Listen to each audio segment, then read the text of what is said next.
Literally a race. Yeah. Like anything could happen.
Here we are again for a Racing Post Live. We're approaching the halfway line then of glorious Goodwood. It's been exactly that, hasn't it? Look at the front page of the Racing Post today. Mahatha, unbelievable. The Sussex one, and it's so good. Momentous indeed. Myself, Dave Orton, back on the show. Great to have you with us again. We love all your social media comments. Get them in. What a panel we've got for you today. I have to say, we're breaking new ground here on Racing Post Live today. Anything could happen. And when I say that, I mean that. If you've seen him on the feature shows that we have done on the Racing Post, beware, hide behind the sofa, because Stevie Donohoe joins us in the studio. Stevie, welcome to Racing Post Live. Thanks for having me back, Dave. Great to be here. All good. So listen, we are going to get all your analysis for all the races. We're going to be looking at all the tips. You're not a man that's shy of a word or two. When we did the advert for that, that's how I described you. Yeah. We had you on a feature show. If you don't know who Stevie is, where on earth have you been hiding? You've been a champion apprentice in 2006. You're not a man to blow your own trumpet. However, we've already had one race at Goodwood. We're doing all the terrestrial races for you, of course, so all the ITV races, if you like. So the first has already run. It was a 5 furlong sprint. They went pretty quick there.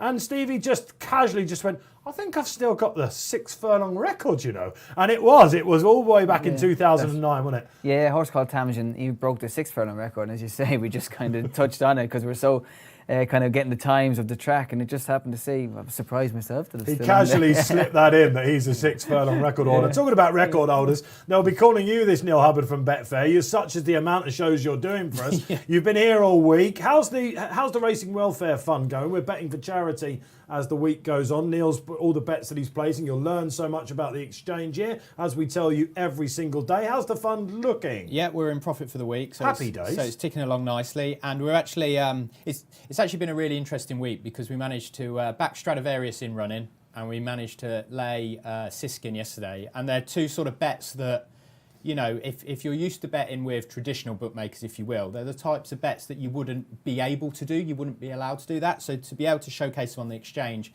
hopefully that sparks some interest with viewers and they can go on and check it out. So, what can go wrong today? We don't have any clue what's going to happen. Are you up for this? Oh yeah, can't wait. We're up for this. Can't so wait. listen, we're around about 12 minutes away from our first race. The 1:45. It's a mile 2 handicap for 3-year-olds. Some really classy sorts. Just a word about Goodwood then, Stevie.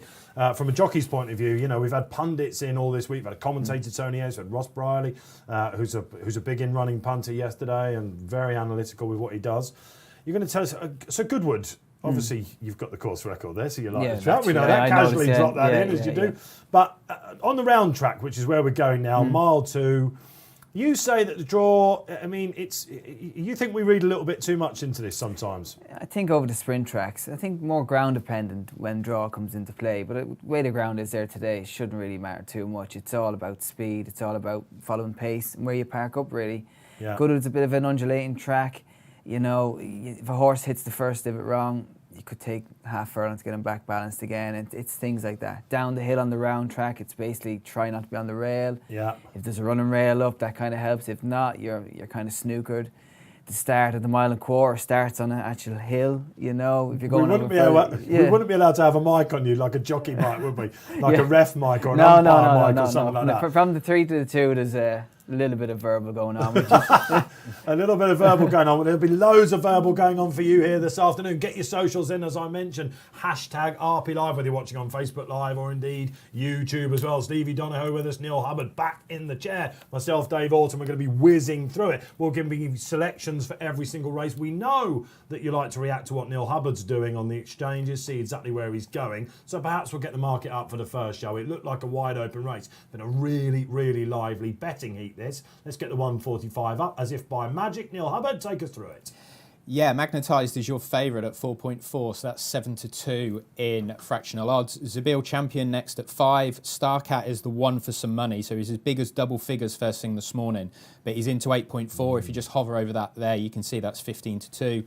Alsalt 7.8 and Magical Morning 8.8. Where are we playing, Neil Hubbard? Where are you playing? Yeah, so this has the look and feel of a handicap of like some of the ones that we spoke about yesterday in terms of wide open, lots of progressive horses in here and a bit of a minefield. So I'm going to be a little bit conservative here, play it a little bit safe. I'm going to side with the John Gosden runner, Magical Morning, but I'm going to back him in the place market. So on Betfair, you can see you can back 3 to be placed, 2 to be placed and 4 to be placed. So I'm going to back him in the 4 to be placed market, Magical Morning. He's currently around 2.18, which is 6 to 5. So we're going to take that price, add it to our bet slip, and we'll have £25 win on him at 2.18. So anywhere in that first 4 will return profit for us. In John Gosden we trust, and he's won. I think he's had 4 runners in this Gosden. 2 have won, 1 has been placed as well. Before we find out what Stevie thinks, I've got a feeling you might have a line on that horse as well. Let's go to our main man, Paul Keeley. He's got a few tips for you today. Mark Johnson has won this race 4 times in the last 8 years, and he can take it again with Zabeel Champion. He's on a hat-trick, having won a very good race at Newmarket last time, and it was the same race that Johnson's Communique took in 2018 before winning this. His 2 main rivals in the market are Magnetised and Al Salt, but both have run no more than 3 times, and trying to win Class 2 handicaps at Goodwood after that sort of preparation doesn't offer them well. In fact, they only have a 5% strike rate since 2006. So it's going to be lively here in the studio today. You're going to love this show. I'm having to manage these 2 already. It's ridiculous. And that is a daunting task, let me tell you. So Keels is really, really strong on Ryan Moore's mount. Zabeel Champion. Mark Johnson got the record in the races. He said, I can tell you I was with him this morning as well. He is deep on this one. Magical Morning's one you like though, Stevie, as well. I like Magical Morning. I agree with Paul. Zabeel Champion will be tough to beat. Front running horse, it'll suit him around here. I think Magical Morning, I was impressed when it won at Yarmouth. Yeah. I was second to on a filly called Mayfair Pompey, who we think a lot of. Right. I know her form probably hasn't backed that up. She bounced, you said to me. Yeah, we kind of think she's a typical filly, a bit of a woman, and she just kind of rocked up the next day, and it just didn't happen for her. And then we went to Chepstow, put a line through that. She didn't turn up, but I thought that the way the race developed that day was good. And he's backed it up since, and he's been to Doncaster. Well, the Doncaster race was very good. The Doncaster race went far side. I remember in the race I was riding actually one for Charlie as well, and I remember catching a glimpse of him to my left, and his middle section speed when he actually went and took it out Ryan on the stout horse of Hydros, who they thought a lot of beforehand. I thought, you know what, he extended, went on. This 1.25 mile would be bang up the street and the ground would be spot on. Because last time it wasn't so good for him, that's where he came unstuck. Yeah, I'm trying to find a hole in it, and I think that can be the only thing. Can have to be the only thing. All right, we're going to get this from Stevie as we go. Okay, so get your notepads out, whatever, because Stevie's going to mention horses. That's the beauty of having a current jockey in here. We can see what the strength of the races were. You can't really know unless you get, 6 months later when the form's bedded down, you can see, press your cinch buttons on whatever, you can see all the form coming out. Stevie rides in this race, he's going to tell us exactly how strong or not they were. Do you know what? I've gone for an absolute flyer in this. Yeah, you have. I was getting a little bit excited about this last night. We went downstairs, we were in a studio in London, we had a couple of glasses just to take the edge off slightly, nothing serious. And I said, look, I think I might have found one here, lads. It's Junkanoo, David Egan and Gary Moore on. I made a case for this quite eloquently, I thought, and I was like, listen, lads, you've got to take the 28s. It's all the way out to 80 to 1. It's 130 and getting bigger the more you talk there. Listen, don't worry about that. That is only because they're looking at the big yards, basically, and I'm not saying that Gary's isn't. He's got one of the best horses in training, isn't he? In Goshen, of course. In the yard, he's won loads of races at Qatar Goodwood. But this chap, and Stevie maybe could back me up on this, he ran behind Palace Pier as a 2-year-old. He was fourth that day. He then went to Nottingham, got touched off on soft ground. That was probably actually, despite the fact it's his 2 in his form figures, it was probably his worst run. He came here over course and distance. Liam Canary was on him. They made the running. He had a blow that day, I think. It's fair to expect Gary to have a blow first time out, I think, isn't it? Yeah, Gary Moore's a brilliant trainer. Absolute brilliant. He's brilliant on both codes. He wouldn't be running this without having the chance. I know it's on his doorstep. But when you're running around 8 stone, these type of handicaps, your bareback, literally makes such amount of difference. Over the undulations, where they park out. These are strong, fine horses, and you say lightweights do make big differences. Although I don't think you're going to win, you might run into a place, but I don't know. £3 out of handicap. He'll give you a run for your money, but I don't think I'd be backing him. He will. I've been backing him all over the shop for places. And Neil, what is he in the place? He's just got 100 to 1. What's going on? No one's listening to me. What is it? How many places can we get with Betfair in the markets if people wanted to go down this route? Yeah, so you can back 2, 3 or 4. So in the 4 to be placed market, you can get 10 to 1. He's 11 there, so you can see him down the bottom here at 11, which is 10 to 1. I think we should get involved here for racing welfare. I do, honestly, on that. This early, surely not. I'm telling you, we can do this, Stevie. His last run at Windsor was over 1.3 miles, and he was the last off the bridle. I'm telling you, we need to get involved here. Neil, come on, let's do this. What, for in the John 4 places? Canoe for a 4 place, yeah. Okay. Don't go mad, but... What should we have? £25 on him here at 10 to 1 then? Do it. Finishing the Let's first get 4. it. Let's get it. I'll be screaming this home. I'm going to be doing a lot of the race commentaries today. I'll be throwing to Steve and Neil to give you the story of the races. If you're new to RP Live, it's real-time analysis. We don't really know what's going to happen. It's all about race reaction. Neil, are we on? Yeah, we are. Yeah, at 10 to 1. So anywhere in that first 4. And not only will we win money, but we'll all be, the 2 of us will be incredibly surprised, and you'll be, I told you so. Well, who knows about that? I may be closed down by a lot of bookmakers should this actually come off. So listen, that's just one. It's that sort of race, though, and I just think that this is a project that we're going to stick with. Let's talk about some of the others. Your association with William Haggis. Now, I feel like you owe me a beer. Do I? Yeah. I think you owe me a beer. I had you on a Racing Post feature show. We were talking you up. Next thing you know, you managed to get a ride in the John Smith's Cup for William Haggis. I don't know, there's a bit of profile going on here. Well, I knew you had history with that horse. We couldn't be telling you. Shinjari, you didn't tell me either. Shinjari is the name of the horse. You'll know exactly. Stevie won the John Smith's Cup. I mean, what a year to win that. Let's not. I know, yeah. It's on my bank balance a great deal. It's usually worth 4 times the amount, isn't it? Yeah, let's not get into the politics of that. You said you didn't even get a can of John Smith's. No, I'm still waiting on them to rock up with it, maybe a crate for me or something. Listen, we can defer that. Yeah, but listen, you've got an association with William Haggis. Brilliant trainer. We all know that. What's he like to ride for? First of all, just a quick word on that. Yeah, like to say, I've only ridden a handful really this year, but he's a brilliant trainer. He's very, he knows what he's doing. He's got a lot of good horses. He's very simple to ride for, but easy horses. Do you ride out for him? No, I don't. No, okay. I don't. No. You're a bit above that level. Oh, I wish. No, I'd be welcome to go in and ride out for him. But yeah, no, it's just he's got his other kind of jockeys in there at the moment, and he's busy. And this time of year, it kind of dies down, and then we kind of start the season. You go in and a bit of work, but that kind of ride came about. I actually think I was jockeying on something else that came late as that was. Is that right? Yeah, I think it was 10 o'clock kind of. Amazing how life works. Yeah. Amazing these sliding doors that you get as a jockey, what you could be riding, what you couldn't be riding. Yeah. Get your questions in for Stevie. Hashtag RP Live or in the Facebook chat or on YouTube. The guys in the gallery will get them on. We'll get Stevie answering your questions. So Al Salt is his horse here. First time on turf. If you're riding a horse that's back-to-back on the all-weather and you're going onto turf, is that something that you are looking at? Are you approaching it any differently, or are you just thinking, I'm just going to have to find out the first couple of furlongs, see how he feels? Yeah, I've seen him down the starter now, and he went down the post with the hood on. And he's got very warm, and I Seen see a he's lot got of that, haven't we? The hoods on the. This is the new thing. It's actually great. Look, sometimes it works, sometimes it doesn't. Fillies, I always think it maybe works a little bit better for. But the red hood, everyone can see at home. They carry it down. It just takes a little bit of an edge off him.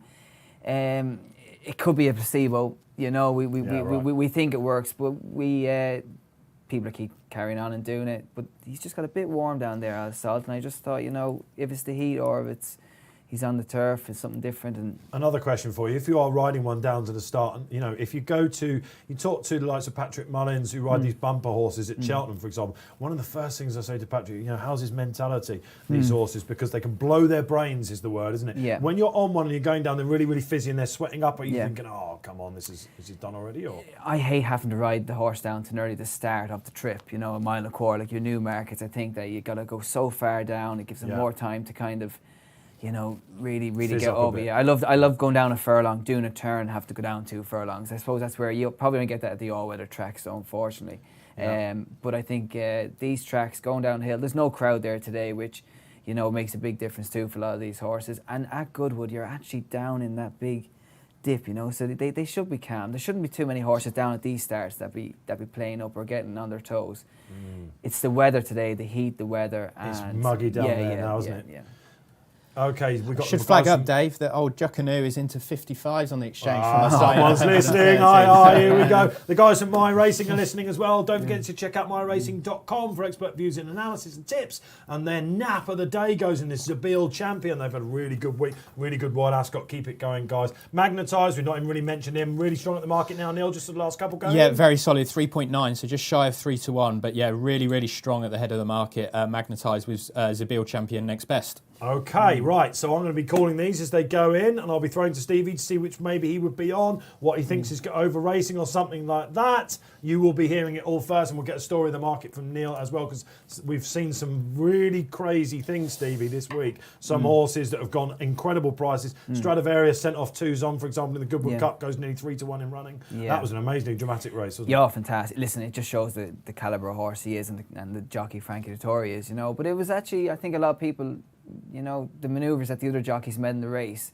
were on the ball. They were clever. They done what they had to do. No one wants to see a good horse get beat, and no one rides to get a good horse beat. But when you're in that situation, you take it as it is. And 2 jockeys in that race, they made the purpose to have him locked up. It's a test of the champion, isn't it? And he overcame it, of course. So we'll be getting all of this. That's going to be fascinating, actually, as we get to some of these bigger field races with Stevie. And listen, good luck wherever you're going in this opener. Then here on RP Live, it is the 145, the Unibet. You're on handicap class 2. It usually goes to a group horse. Just waiting for Magnetised to go in. He's got a little bit warm as well. What else is there? The Gary Moore's second string. Oh, I think it's the second string, not your blue. Starcat, the one for money, he's still out the back as well. What do you make of this stall handler situation with just a couple of pushes? It's not ideal, but it is what it is at the moment. Two stall handlers, it helps. You need 4. These are strong horses. If these don't want to go in, we ain't making them go in. Yeah. Okay, so maybe we've got lucky on that front. This guy is just actually magnetised. He is just kind of trying to lose him a bit. They're losing him. And the worry you get down here when all the other horses are in is that, you're not going to get so many chances, and then you're upsetting the other horse in stalls. The lads are kind of hurrying. And what about if you've been in first? You hate it. Come on, what's going on? It's ridiculous, especially if you're on one who's a little bit on his toes, but he's actually just gone in there now, which is good. Okay, all right, that means I think we're just about all in then. Good luck wherever you're going. Exciting race in prospect. Who's the pace going to be? We'll try and pick up the angles. And all okay away, Starcat a little bit tetchy away. It was Notre Art as well, who's Notre Blue, I should say. Now going to be the pace for Gary Moore's horse. And Junkanu being held up out the back by David Egan. Let's have a look who's in front. Well, unsurprisingly, Ifraz and Mark Johnson runner up there. Magnetised, he's taken a nice sit as well. Looking for some of the others. Al Salt nicely settled. Zabeel Champion looks like he's just on the outside here. He's just on the outside. Stevie, okay, tell us about the pace first and foremost. Yeah, I think they've got a nice genuine pace. I think Andrea's got a perfect posse here now on Magnetised. He's just keeping the Zabeel Champion just on his outside. Yeah, Ryan's caught out, isn't he? Yeah, he's going to be stuck there. And this is where the race will steady up this hill now, you watch, and then they'll start rocking and rolling. Frankie's a little bit... With Magical Morning, he's out the back, isn't he? Where would you want to be right now? Because they've just steadied it up slightly. I'd say on the rail, where Andrea is, he's always got to now Magnetised. Yeah, a he's good always sit. there, Neil yeah. Hubbard, is that backed up on the exchange? Yeah, it is. He is a little bit shorter, so he's around 11-4 now. But the Johnson horse, who's up there, Ifraj. yeah, Frankie's Ifraj got is the good one. now. He's into about 10-11-1, which we've seen all week with the front runners here. All right, they're starting to speed it up now into the home straight. They go. Another interesting Luigi Vampa on the inside. Jason Watson, he's not too far off. The Godolphin run and Bright Melody back down in class. The Bill Champion's looking in trouble, guys. John Canoe, I'll tell you what, he's got a bit of a say here, Starcat. Now we're starting to go. Stevie, call the winner. Well, I like how Frankie's coming on this outside here now. Oh, magical morning. Here we go. It's opened up for John Canoe if he's good enough. Let's have a look. Magnetised. Will he get home? There's a couple. Al Salt still got something to say. Frankie's got this on the outside at the minute. It looks like he's going Al for magical Salt is morning odds then. on. Al Salt goes odds on in the run. So Bill Champion really gaming on the inside. John Canoe gets no run whatsoever. Go on, John Canoe. Keep going. Let's have him up. Let's see what we can find. David Egan he's getting coming. stuck in. I tell you what, this has got a right chance, lads. Come on, the John Canoe. He's This getting is there. it. He's going to possibly Odds be on. it. Yeah, he's John getting Canoe is going for it. Aye, Dave He's Orton done will it. never get another bet on. Wow, He's done it. amazing scenes. Unbelievable. John Canoe not turning around. The boys in the gallery are going absolutely mad. It's lunch on me tomorrow. The beers are in, lads. Stevie Donohoe, you can come back anytime you like. That is pandemonium on camera. I'm going to have to hand it over to Neil Hubbard. I'm lost for words. Unbelievable. He was matched at a high of he was matched at a high of 290, Dave. Unbelievable scenes. I think listen, lads, that's it, me done. I David, can never come back into the studio. I'll never topple that again. Stevie Donohoe, tell us how on earth that is one. I've no words. Honest to God. How That you is picked that? unbelievable scenes. It must be in the 8 stone. What I said, it's the 8 stone way. Yeah, isn't and it? listen, I mean, David Egan, a word for David Egan. Great ride. Rode the as you say, the closed route up the inside there. Horse just seemed to, he travelled good, picked the gap, got it when he wanted it. Perfect. Whoa, I don't believe it. Absolutely. Now, it's interesting. We're watching the start. They break down. You have to compose yourself, Dave Orton, for God's sake. Notre, I don't even know his name. Let's go. Notre Bleu on the outside. Neil Hubbard. He made a concerted move, didn't he, to just make sure the pace was honest. They dropped him right out of the back at the minute. John Canoe. When you have two horses, Stevie, from the same stable, would a trainer like Gary Moore, for example, say, right, listen, you're on the buzzer here. We want an honest pace. That's why the other one's in. Yeah, I by looking here now, his body language. We all know Johnson's horse like the front run. I say he's there. I won't say more as a pest, but he's probably there just to make sure it's, make sure the pace is honest, and he's done his job.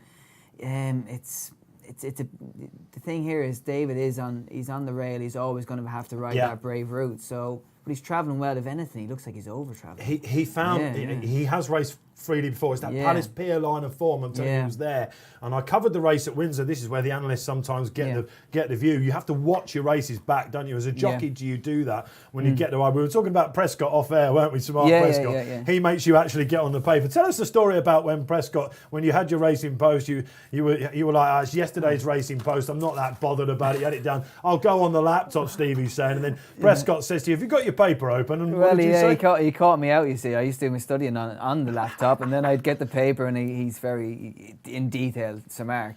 But thinking I'd be clever on a Thursday morning, I'll just blag it. I basically said I had it all done, all studied, and long story short, he obviously had his paper out, and he asked what page you're on. So I told him I was on the computer, and that was... You probably said page 3, did you, I imagine, knowing you. Okay, fair enough. Neil Hubbard, tell us the story of the race. What high did we go? 290 I got none of that. For pennies, but 170 for the proper money. But, I mean, that wasn't a million miles away of where he was when we first started talking to him. He was sort of trading around 120, 130 pre-race. His BSP was 55, just out of interest.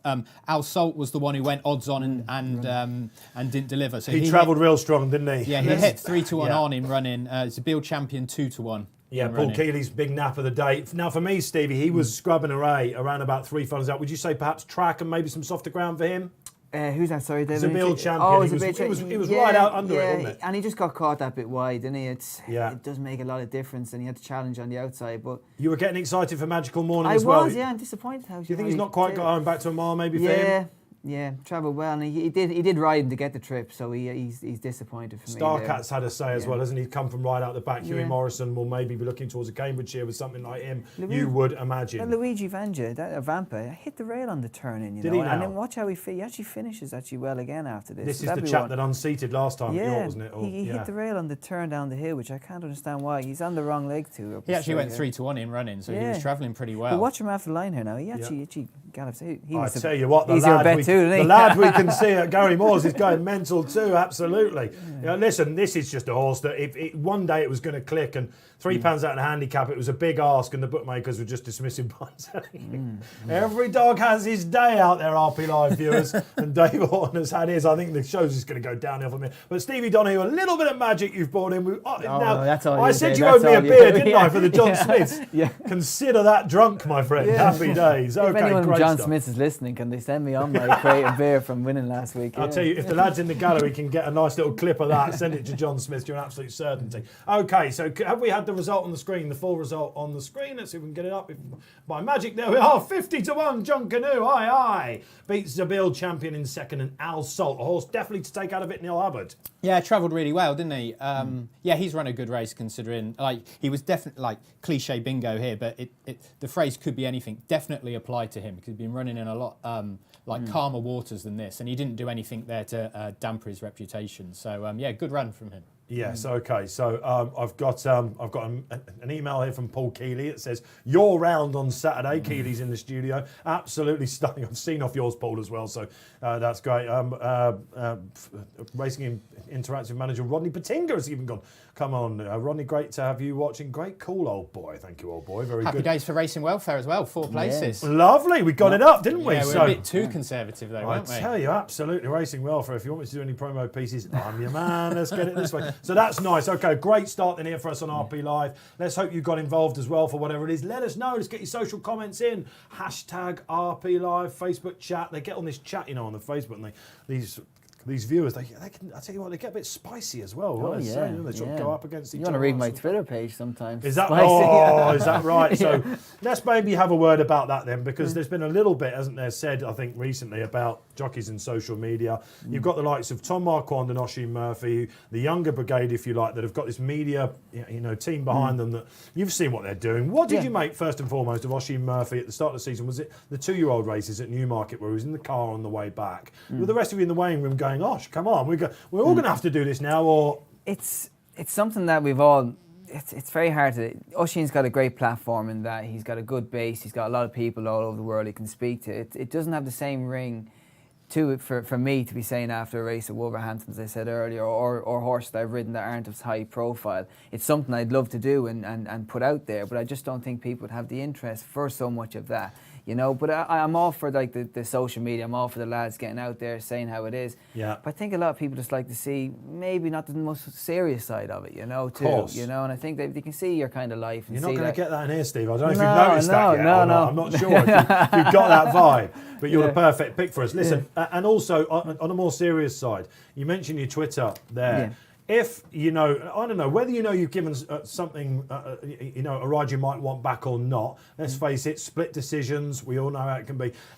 What do you think of the criticism of jockeys? It's not quite like footballers. Let's face it, footballers are paid a stratospheric salary. They're in a team. It's the manager's decision. Yeah. You individuals as jockeys, for example, on the flip side of it, you might never get a ride back if Twitter goes absolutely mental about something. Yeah, well, Twitter can be Brutal. Yeah, and they can actually throw you under the bus. Some people don't understand it, and they talk to their pockets sometimes, which I actually accept all criticism, and I actually try. If I feel like I need to defend it, I will reply. And I think I've had a lot of messages, people saying to me, "Thanks for replying, clearing up." So I have done that. The problem I have is that Trolls.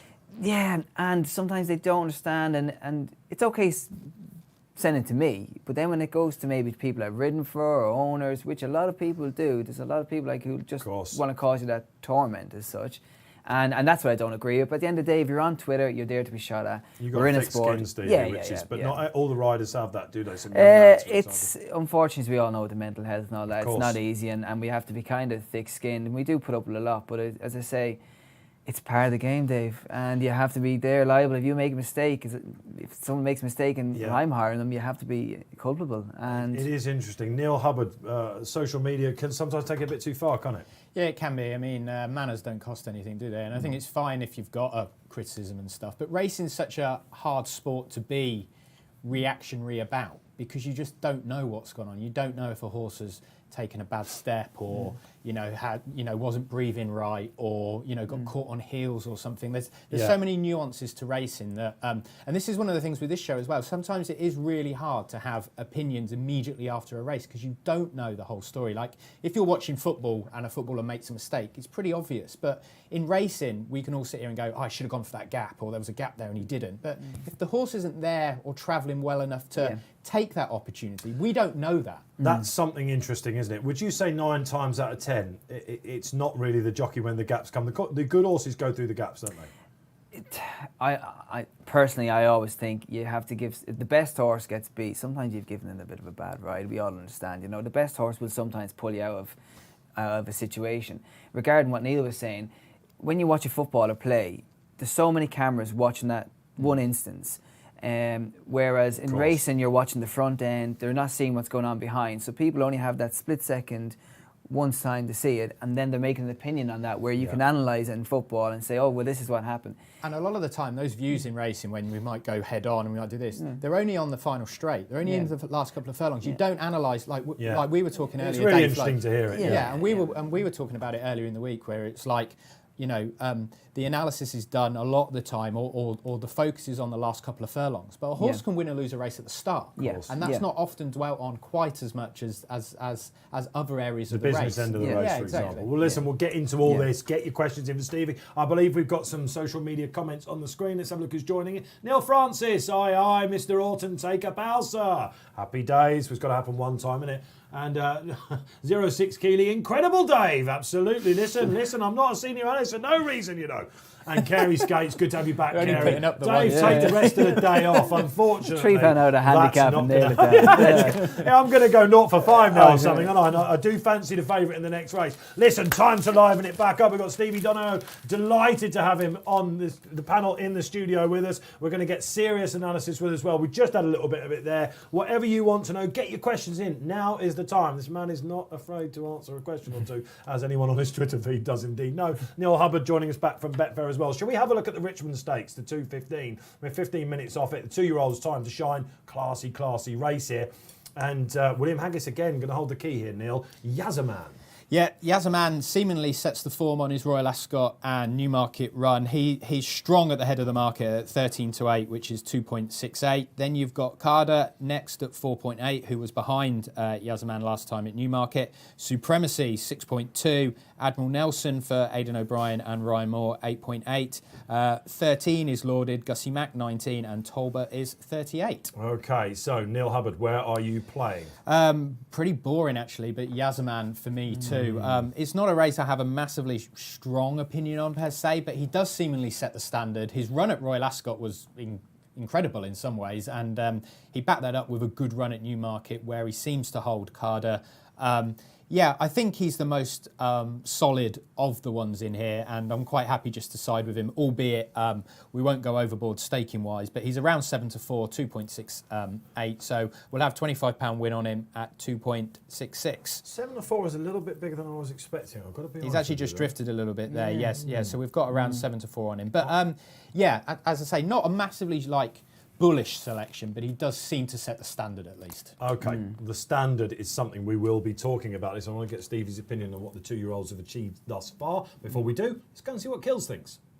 This is a rematch between July Stakes 2nd and 4th, Yazaman and Carter, and Yazaman should have the edge again.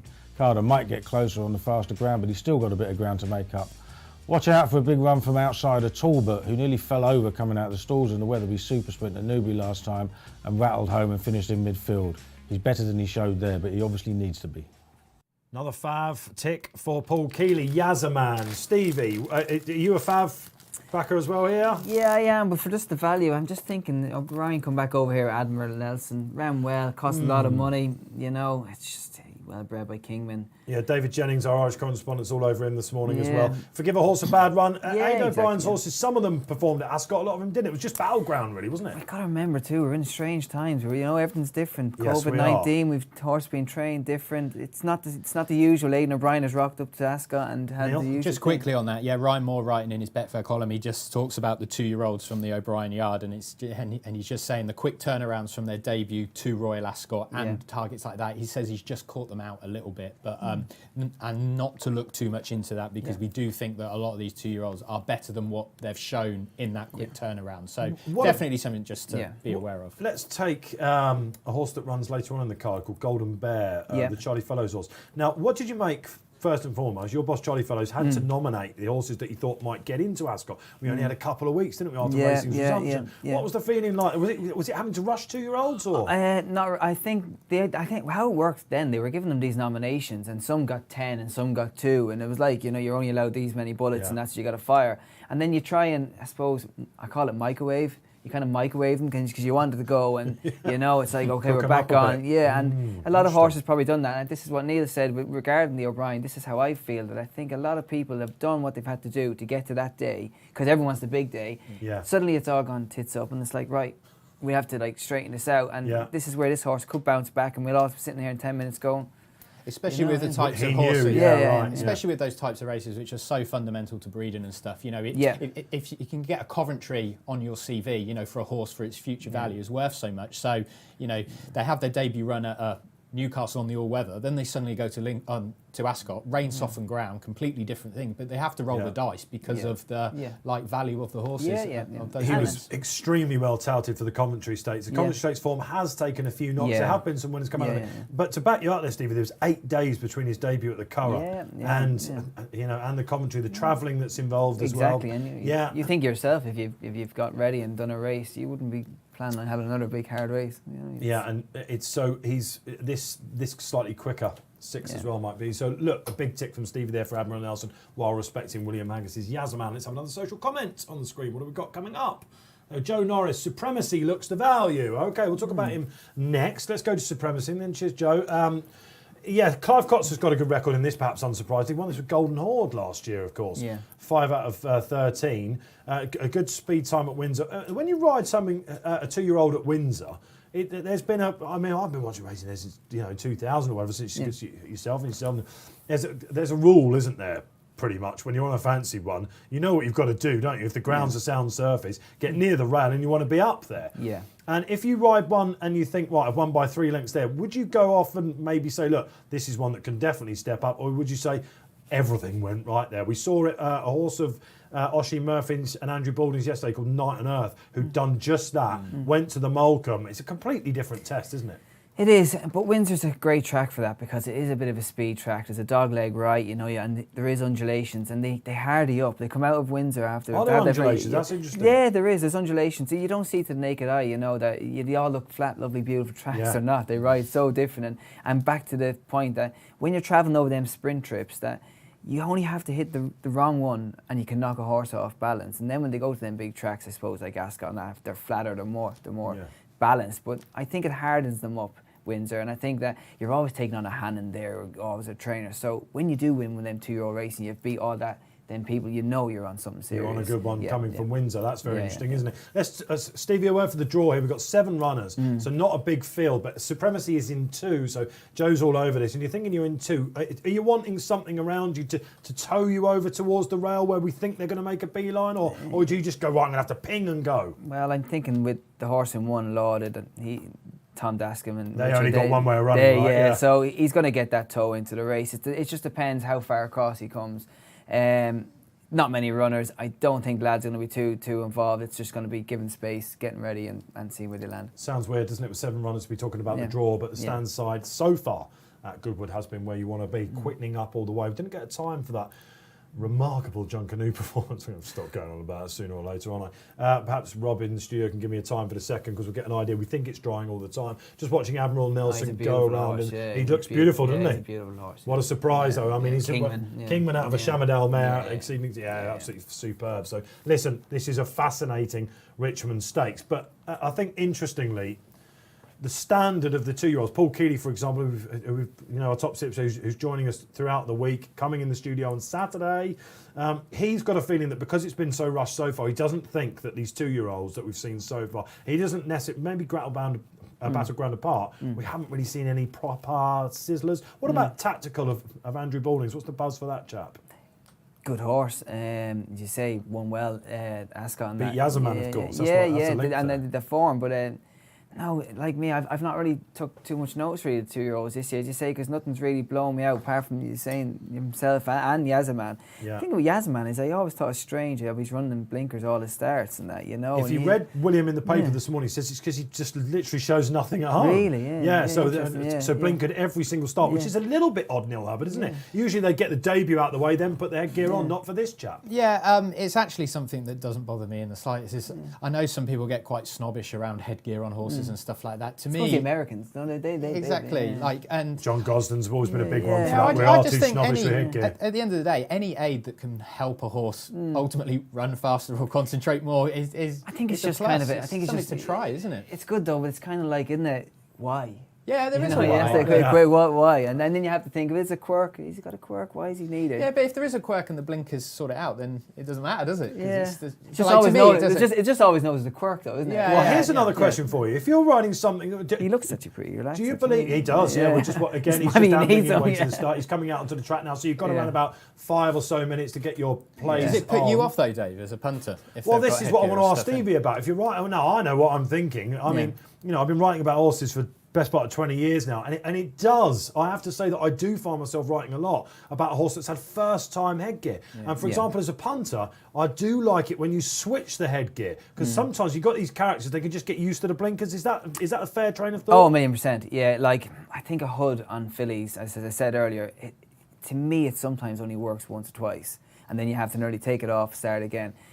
Sometimes when I ride for trainers, if they've had blinkers on a long time, visors, changes, better just than, mix it up a little bit. And definitely, just give them that little bit, unless they're absolutely... So you can almost have the same reaction as if they haven't had blinkers on and you put blinkers on, sparks them up. If they've been running blinkers, taking them off might have exactly the same sort of... Well, they get used to them, and you see horses, and then they back up, and they think they've done the job, they're getting used to it. They got a bit of a visor, they had a full blinker, and then suddenly they have a visor on. The blinker is the harshest form of headgear for people that don't know. Blinker's covered, full covered, and sometimes they cut them to make them maybe a little bit more, less closed Tongue in. ties have always fascinated me. They're the most primitive things. You did a pair of tights, isn't it? Oh yeah, pair of ties. I swear by tongue ties. I think they're great. Fair enough. I swear by them. And so a lot of if people you're riding don't. one with a first-time tee on it, for example, it's okay. The reason they go on is because the jockeys or the trainers think that they need a wind problem. They're making a bit of a noise. What it does is it just it keeps the rear rays open and it helps them. It helps the horse. It's a bit of, as you say, it's a barbaric looking thing when you tie it around and how it's done, but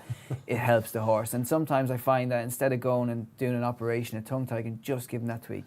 I'll tell you how I first found out about a tongue tie. I was at point-to-point films. We don't know about that, do we? Let's not go there. Let's not go there. I was at a point-to-point film. I think it was Luke Harvey actually might have been there, and Luke Harvey trains pointers, and what is that man doing? And unless you get there and you're watching in the pre-parade and things like that, but it's just a pair of tights. There you go. But Miss Jingles, who won the penultimate race or our last race here on RP Live yesterday, first time tongue ties. So Stevie's right there. Let's go back to the market then. Yazaman looks like he's hardening up a little bit. Yeah, 2.7. He hasn't moved too much from the price we backed him at, so he's 7-4 then. Carter 4.6. Supremacy, little bit of money for him into 6-4. Admiral Nelson, pretty solid 8.2. Lord, it's a pretty sort of sterile market, I guess, really. Yazaman, very solid at the top. I suppose a little bit of money for Carter. Let's talk about Carter then, Neil. He was very impressive on his Newbury debut, wasn't he? Yeah, and he was. The wheels have come off a little bit since. Yeah, it's actually, I was looking back at some of the notes from Royal Ascot, because I think we covered that day in the Coventry, and we were talking about that run at Newbury. There was a 200-1 winner that day, I think, at Newbury, and we were talking about where some horses flattered by the way races run. And he was one that would fall into that. But I mean, ultimately, he's come out and run second in a Coventry. I know the winner that day was a huge price, wasn't it? Clive Cox, actually. Nando Parado. Yeah. Bit disappointing at Newmarket, maybe. I don't know. Ground, Race off they the thought. Ground. Yeah. I mean, he wouldn't be the first horse actually, and the Gosden horse that me and Stevie fancied in the first, who disappointed at Newmarket, wouldn't be the first horse who actually after racing resumption, as I say, been racing on the all-weather, been racing on quick ground. 3 runs. All of a sudden then gets rain-softened ground in a short space of time. He wouldn't have been the first horse to disappoint at that July meeting, having previously shown OK form. He's a Johnson runner. You can't rule him out. To give you a bit of, it was good to soft when he actually won at Newbury. Running back is the Andrew Balding horse that runs in the nursery, our final race here on RP Live today. He was seen off very readily by him that day, but running back goes over 7, he's well fancied later on. So there's a collateral line of form for you as well. Mark Johnson horses, Jim Crowley. Jim, you probably have been riding against each other same sort of time you've been on the track, you and Jim probably. Yeah. We were talking about the Tamagin. You actually beat him that day when he set the course record. That's right. I think Jim he shouts at horses, and I remember saying to pulling up, I think you helped me win that race, Jim. I was shouting at your horse. Is that right? You got me a course record. But he's Jim's a great guy. He's got a great job. It's a lot of pressure, that job, and he excels. How many in it. rides for Hamdan? Yeah, I've had a few. Yeah, I've had a couple winners for Hamdan over the years. I wouldn't mind having Jim's job, but it's still a big pressure. Mahatha would be a nice horse to ride now, wouldn't he? You know, I did tip him up the time before in the thing, didn't I? That's right, of course. Absolutely. I knew. Group 1 horse. That's it. Well, our feature shows. I told you he wasn't at all modest. There you go. That's it. So look, we've got 7 runners. They're just behind the stalls at the moment. Get your social comments in. Get back to the business end of the show. #RP Live. Racing Post Live with the Betfair Exchange. Myself, Dave Orton, Stevie, Donohoe. We're cooking with gas so far, Neil Hubbard from Betfair himself. They're going in behind. I'm going to get ready to call them. Final thoughts. Yeah, I was just going to mention Gussie Mack actually for Roger Teal, who obviously won the July Cup. He's won his last 2 races. He beat significantly last time, didn't he, at Sandown? It didn't necessarily uphold the form yesterday, but he was caught quite wide, wasn't he, in the Molecombe that day? But he looked like he might want a 6th furlong to my eyes as well. Yeah, and this chap is stepping up from 5 up to 6, isn't he? Yes. I don't know. Yeah, I think he's quite a big price considering the way he's been running of late. I don't know. I think he's interesting. Just bigger than 20s on the exchange at the minute. 26 now, actually. Just worth a mention. How's the market looking then, Neil? Last chance. You know what happens if we don't mention all of them. Yazaman really solid. Carter, a little bit of money for him now into 7 to 2. Generally just a bit of a quiet one. Behind. But Yazaman very solid. Anything you can notice from the last minute, Stevie? No, I'm still kind of impressed by how Admiral Nelson looks. He's getting a little bit upset and stalled there, though. He's going to get a great toe into this race if he's good enough. You know? Yes, he is. Okay, so this is the Richmond Stakes. They're about to go in. I shall call them as well as I possibly can for you. Let's see, we've got 1 second coming up left. And away they go then on a nice level break. Perhaps tall, but a little bit slow from the highest stall. Admiral Nelson, Ryan Moore goes straight to the rail. And now taken on by significant Supremacy for Clive Cox. Carter's up there as well, looking for Yazaman, a little bit keen in behind. Keen, Nelson, Stevie, what do you reckon? Yeah, Ryan's a bit keen. I seen he had a ring bit on going in, so he obviously does have a... He's running in snatches, a little bit of favourite caught wide as well. Gussie Mack's got a nice toe. Carter's right there. Lauded for Richard Kingscote. He's there as well. Do you think anything will come from the back, or are they going nice even pace? That was a manoeuvre of Jim to come off behind Supremacy, so obviously he doesn't want to get stuck behind him. Ryan's got the run, I think. There, He's gonna Neil Hubbard, how's the market looking as Yazaman gets scrubbed? Yeah, Supremacy Fav now, 2 to 1. 2 to 1, he's on the rail. This is where they have been winning from so far on the street course. Here comes coming all the way wide. Tom Marcon getting stuck in. Will Yazaman get there? Looking a little bit slow to me at this point. Lauded having a say. Ryan Moore trying to get there, but Supremacy, could this be another superstar in the making for Clive Cox and Adam Kirby? You know when Adam's going to get the shillelagh out, they're not getting caught. This is all over. Wow, happy days. Away they go. Windsor is indeed a great track. Yazaman only second, did not have the pace. Lauded back in third. Admiral Nelson fell in a hole. Carter, who looked like he got a little bit sweaty to me beforehand, just fell in a hole as well. Questions to answer now. I think we've seen a good one there, Stevie. Yeah, I think that was, Neil said earlier on, that was one from the gate. He was out, Adam got a hold of it, put on the rail, dictated the race, picked up, but won well. Not a lot got into it, did he? I thought Admiral Nelson hung like a bar gig. I thought, is that right? Yeah, he's hanging so bad. And then you can see Yazaman's just on the outside, just looked laboured. Neil Hubbard, tell us about the story of the race before we dissect it a little bit more. Yazaman never looked like he was going to get there at all, did he? No, he only traded at a low of 2.48, but that was pretty much pre-play, I think, really. Wow. Supremacy, a high of 8.2, but again, pre-play. So, he was always travelling nicely and up there, so there was never any chance for him to get much bigger than what he was. Very quiet, sort of in-running market. all about one horse. I mean, he went 2-1 fairly early supremacy, but that was a nice performance. You know, they've landed the Coventry. They've now run a Richmond. Yes, they have, and they've got Golden Horde to bounce back as well. Yeah. Disappointing slightly in the July Cup. Thank you to Joe Norris as well. Talking about owing beers, we owe you in the chat as well. If you hadn't been here, we wouldn't have given such a chat. I hope you had it right off there, Joe. Happy days. Clive Cox, so where do we go now from a Richmond? We're talking about, I guess we were looking at middle parks and things like that, wouldn't we? But or is this, Stevie, do you think, if you were coming in now and you're Adam Kirby, would you be saying to the other jocks, guys, I've got on the rail, I'm on the fastest horse in the races, it's Goodwood, I handle the undulations best? Do you know, watching back the replay, I think he's actually just been the best horse, really. He's got to the rail, he's had good gate speed, but he's opened it up here and nothing came to him. It was a bit lively for the Fav, Yazaman? Maybe. He actually finished well. I thought he was a bit laboured earlier on, but when I see him finish, he actually did finish his race out. I just think Ryan Moore's horse, it's hanging bad. Keep an eye on that, I swear. He's just not really got into him. He's not been able to. And that's interesting because he's got Cardarot on his outside and he's got the rail as well, so really he should be straight as a gun, shouldn't he? Yeah, but he's just not. Do you think that would be a mental issue then?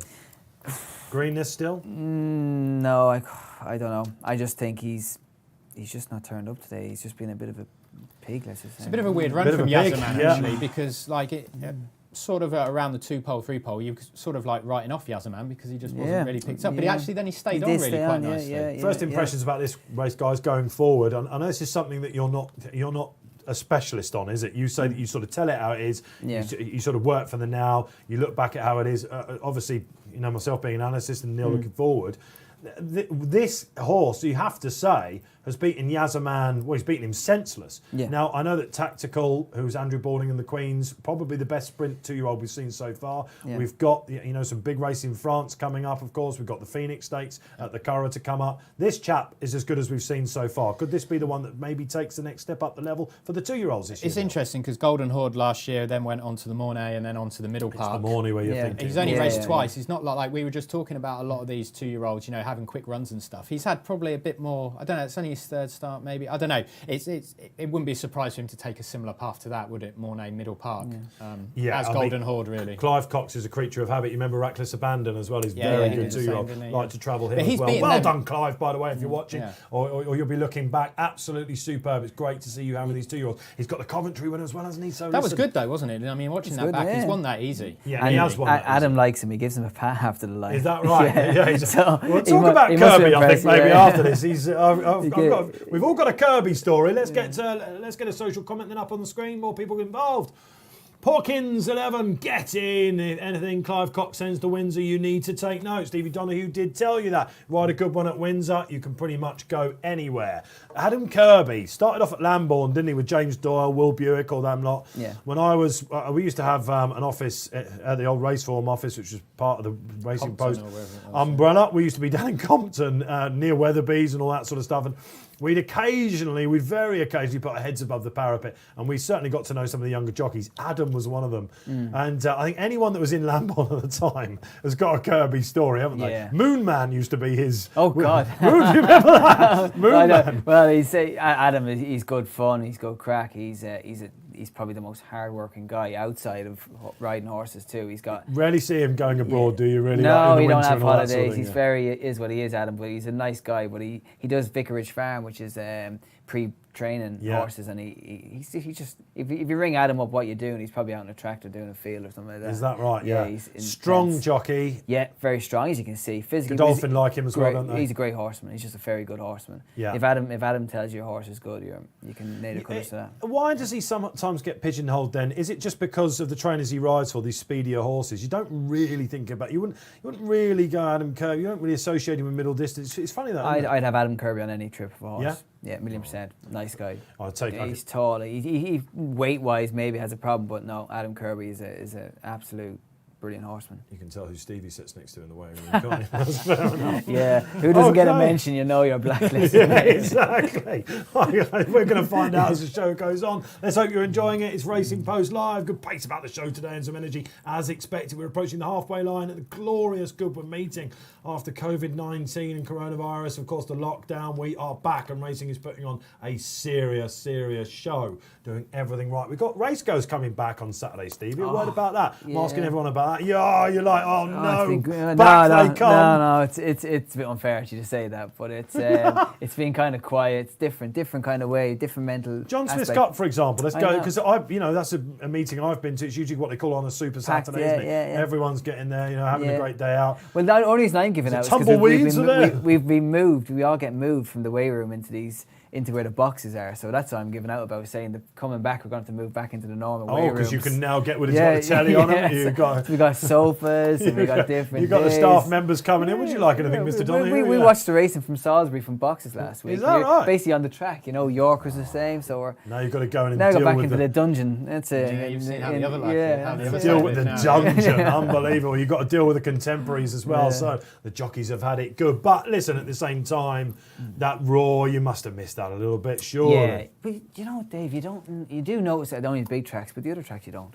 Right. Honestly, you don't. You just get into it. What about Windsor, for example? That's a track that I know quite well. As you're coming towards that final furlong, everyone piles down, don't they, in front of that stand? Yeah. You must be able to hear them as it's coming to that, surely. You see them at the start going down. You do hear a roar and a shout, but you're normally the adrenaline's kicking in. You're in the zone. What about Goodwood then, for example? Goodwood be roar. Yeah, all them big tracks you'd hear. Like, your Doncaster when they're full up to capacity, Yorks, Ascot. You do hear that roar. But I'm talking like the other mundane tracks, you don't hear much. You don't hear as much as you maybe think you do. Cheltenham, I never know Cheltenham, which I imagine is... Wolverhampton, a track where Stevie's at tomorrow, by the way. You've got some rides there tomorrow. Yeah. If you want to know what Stevie thinks is the buzzer, get the questions in. Wolverhampton's a fascinating track, isn't it? Because if you've never been to Wolverhampton, it's got Holiday in there, for example, which is... And it is... A lot of people think it's a bit of a gaff track, for want of a different word, but it's a great race track. Yeah. Have you been there, Neil? Yeah, definitely. Saturday nights at Wolverhampton. The restaurant gets booked up way in advance, and when that comes back, that will be a fantastic track. But it's good at Wolverhampton there, actually, because they've got that glass front when you can look into the weighing room. That's what I was getting to. It is actually really interesting though, because if you're new to racing and you haven't been before, in terms of like a peek behind the curtain. I mean, I'm not sure what it's like for jockeys, but if you're a first time race goer or stuff and you don't understand, what happens before a race and after a race. At Wolverhampton, they have almost like a glass screen where you can actually see. It's Stanislavski, isn't it? They've moved the third wall, isn't it? There you go. So but it is interesting. It's an interesting feature. Yeah. Well, they can tuck them away there as well. I've got some friends that go there religiously to these meetings, and Wolverhampton and Windsor are getting some decent airtime, by the way. But this is an interesting insight. I remember Spencer was on something, Jamie Spencer, and it was a fab, and he did what Spencer occasionally gets bananas and tomatoes thrown at him for. And it's a very quick walk from where the winners and the placed horses go. I think he finished second or third. I can't remember, Jamie, what it was. And he ran in very quickly, and the punters are giving it over. But then you've got the glass front, you're right. And he came out, and I remember he looked at him and he went, and he just straight out. And it incensed these boys, but at the same time, the camaraderie was there and the banter was there. You can't get it out of the tracks. He was hiding behind the bulletproof glass. He's in bulletproof. There you go. So, fair enough. So, listen, it's a very interesting insight from Stevie Donohoe here, and we're having it for the races as well. We've had 2 races for you. We've had Junkanoo, who pulled it out of the absolute hat for me, and of course the favourite was sunk in the Richmond Stakes. But if you were on Supremacy, as we know some of our social followers were, happy days. We've just seen a good one there, I think. The time was slow point 0.43, so we are looking at certainly bits of good to firm in the ground, I think now, Jack. My track record. Yeah, more like what you'd expect. Your track record is safe, my man. Absolutely, yeah. That was. Were you looking at? Of course, Stevie. If you're just joining us, it's the 6th furlong record. I'm just going to keep telling us that will show. Okay, where are we going next? Oh my goodness, we've got a beautiful race coming up for you. Wow, so many opinions in the Gordon Stakes, the Group 3, Mile 4. Often horses, I think actually now that, of course, Goodwood has held its position in the calendar, we have got horses coming from the Derby. It's been all thrown up and it juggling all over the place, but a stepping stone for the St Leger, Stevie. And if you look at the most recent winners, Naif Road last year, this is the 245 we're talking about, a Goodwood coming up. He won it last year, second in a Goodwood Cup to Stradivarius and in a Gold Cup at Ascot as well. Cross Counter the year before that. We're talking about horses that, obvious leisure horses that go on to be Cup horses. Yeah, I think it's a good stepping stone. It's a good stay-in race in its own right, on a mile and a half, but it kind of gives an indication that where everyone's kind of going. I think English King is going to end up going the Leger route, and I think you're a big fan, aren't you? Yeah, I like him. I know they say he's. I think it was yourself who said he's not very big and he's very ground dependent. But you just have to think, by Camelot, same kind of way. That's how it's going to end up. He's a little tiddler, but so Stradivarius in the same colours. That doesn't stop him from setting all sorts of records. Neil Hubbard, let's go to the market and then we can dissect the Gordon Stakes for you out there. Yeah, English King is predictably, I suppose, your favourite at 2.24, which is 5-4 in fractional terms. Al Arsi next at 5.7. Mogul, plenty of support for Mogul actually, into 5.8. Khalifa Sat, the one who's probably a little bit weak, he's out to 9. Subjectivist, who's stepping up, well, he won a listed race last time, but generally stepping up from handicap company into here, 12.5. And Highland Chief is your outsider at 38. Can't really discount any of these, can we? But we do indeed have a hot pot. Shall we see if Paul Keeley backs that up? The 3 Derby also ran in here with Khalifa Sat, who was 2nd, English King, who was 5th, and Mogul, who was 6th, taking each other on. Most people think English King will get the better of Khalifa Sat because he was given too much to do in the Derby, but he's a very, very short price, and the form is questionable anyway. I'm going to take a chance on Al Arsi, who won the Bahrain Trophy at Newmarket last time. He absolutely cruised through that race and quickened up really nicely, and he might just be a top-class 3-year-old, and we haven't actually seen that many of them this year. Listen, this is fly on the wall stuff here. I'm telling you, nothing that we couldn't say. But these two have been bantering with each other in between those VTs. Cheers, Paul. He's all over Al Arsi here. Before we go and really concentrate on the Fav here, English King, and look at his form and stuff, Stevie. Al Arsi, the haggis horse. They obviously think a great deal of this. He's extremely well bred. He won the Bahrain Trophy pretty much as he liked, didn't he? Yeah. Beat an O'Brien horse that day. And the 3rd horse, Al Dabaran, also ran behind Santiago in the Queen's Vase. That gives him a line, doesn't he, with English King through a horse called Berkshire Rocco. The penalty, if you're looking at this thinking, I've got to give away the £3, is that going to put you off? £3, it doesn't sound like a lot, but it actually does. It does get these horses beat. I don't know, I see the stars, he'll stay, he's a good horse, Alazi. I just think he won on soft ground last year, didn't he? Yeah, it was slightly easier ground. I think he has been on fast ground, hasn't he? Yeah, so he's a class horse. At the moment, I'm just not seeing by English King. I thought his run the Derby wasn't as bad as maybe it looked. It was a fast race. Wasn't he? So you just have to be standing beside him, I think. Myself and Stevie very keen on English King. Let's go then to Neil Hubbard. Let's get there. The punters are baying for knowing what you're doing. Give us a bet. I'm spending your money, Dave. Is what that we're right? doing, yeah. Okay. But I'm with Mogul here, who I haven't been all season. But I didn't think I would hear those words. Yeah, well, we were talking off air about this, and he's a full brother to Japan and a full brother to who did we say? Secret Gesture, who was, and he's often been thought of as a Derby horse and all of this. But if you actually look at those relatives of his, their best RPRs have come over 10 furlongs, not 12 furlongs. And although this is 12 furlongs, I wouldn't be wonderfully certain that this is going to be a strong pace as such. And if it does turn into a little bit tactical, it could work out that a horse who could potentially work out to be better over 10 furlongs could take advantage here. So there's a lot of ifs and buts in there, but in a race which is, it's going to be a great race. It's going to tell us plenty moving forward. Yes, it is. I'm going to back Mogul at 5.8, which is around 5-1. Just a simple win bet on him, £25 at that price at 5.8. We'll place that bet. And that bet's on. So, Mogul for me. A forgiving man that you are, Neil Hubbard. So Mogul, really well fancied at Royal Ascot, Stevie. Actually, was really well fancied to beat Kamiko, wasn't he, in the Baturum at Newcastle. Didn't pull it off there. Hasn't pulled it off at Royal Ascot. I thought he might want to come back in trip. And was the pick of Ryan Moore in the Derby, drawn right next to English King in stalls 1 and 2. We know they're extremely difficult. Yeah. We won't go into that now, but the 1 and 2 over a mile 4 at Epsom, almost impossible. Do you think that the English King will just easily see him off again? I think Mogul's been a real talking horse, hasn't he? But he's let a lot of people down. The reason I just don't really think I can follow him in, really. I just think that, English King hasn't as many runs. He's still improving. And easy to say he was, his run the Derby was pretty good for me, and that track I don't think would have suited. I didn't think when he actually, English King won at Linkfield, he liked the track. And I didn't think he liked the track at Epsom. And I think you're going to see a different horse on this flatter track. He's a strong traveller, isn't he? Yeah. Really strong traveller. Just coming down that hill, the last bit will kind of maybe not be ideal, but as Neil says, pace-wise, Khalifa Sat.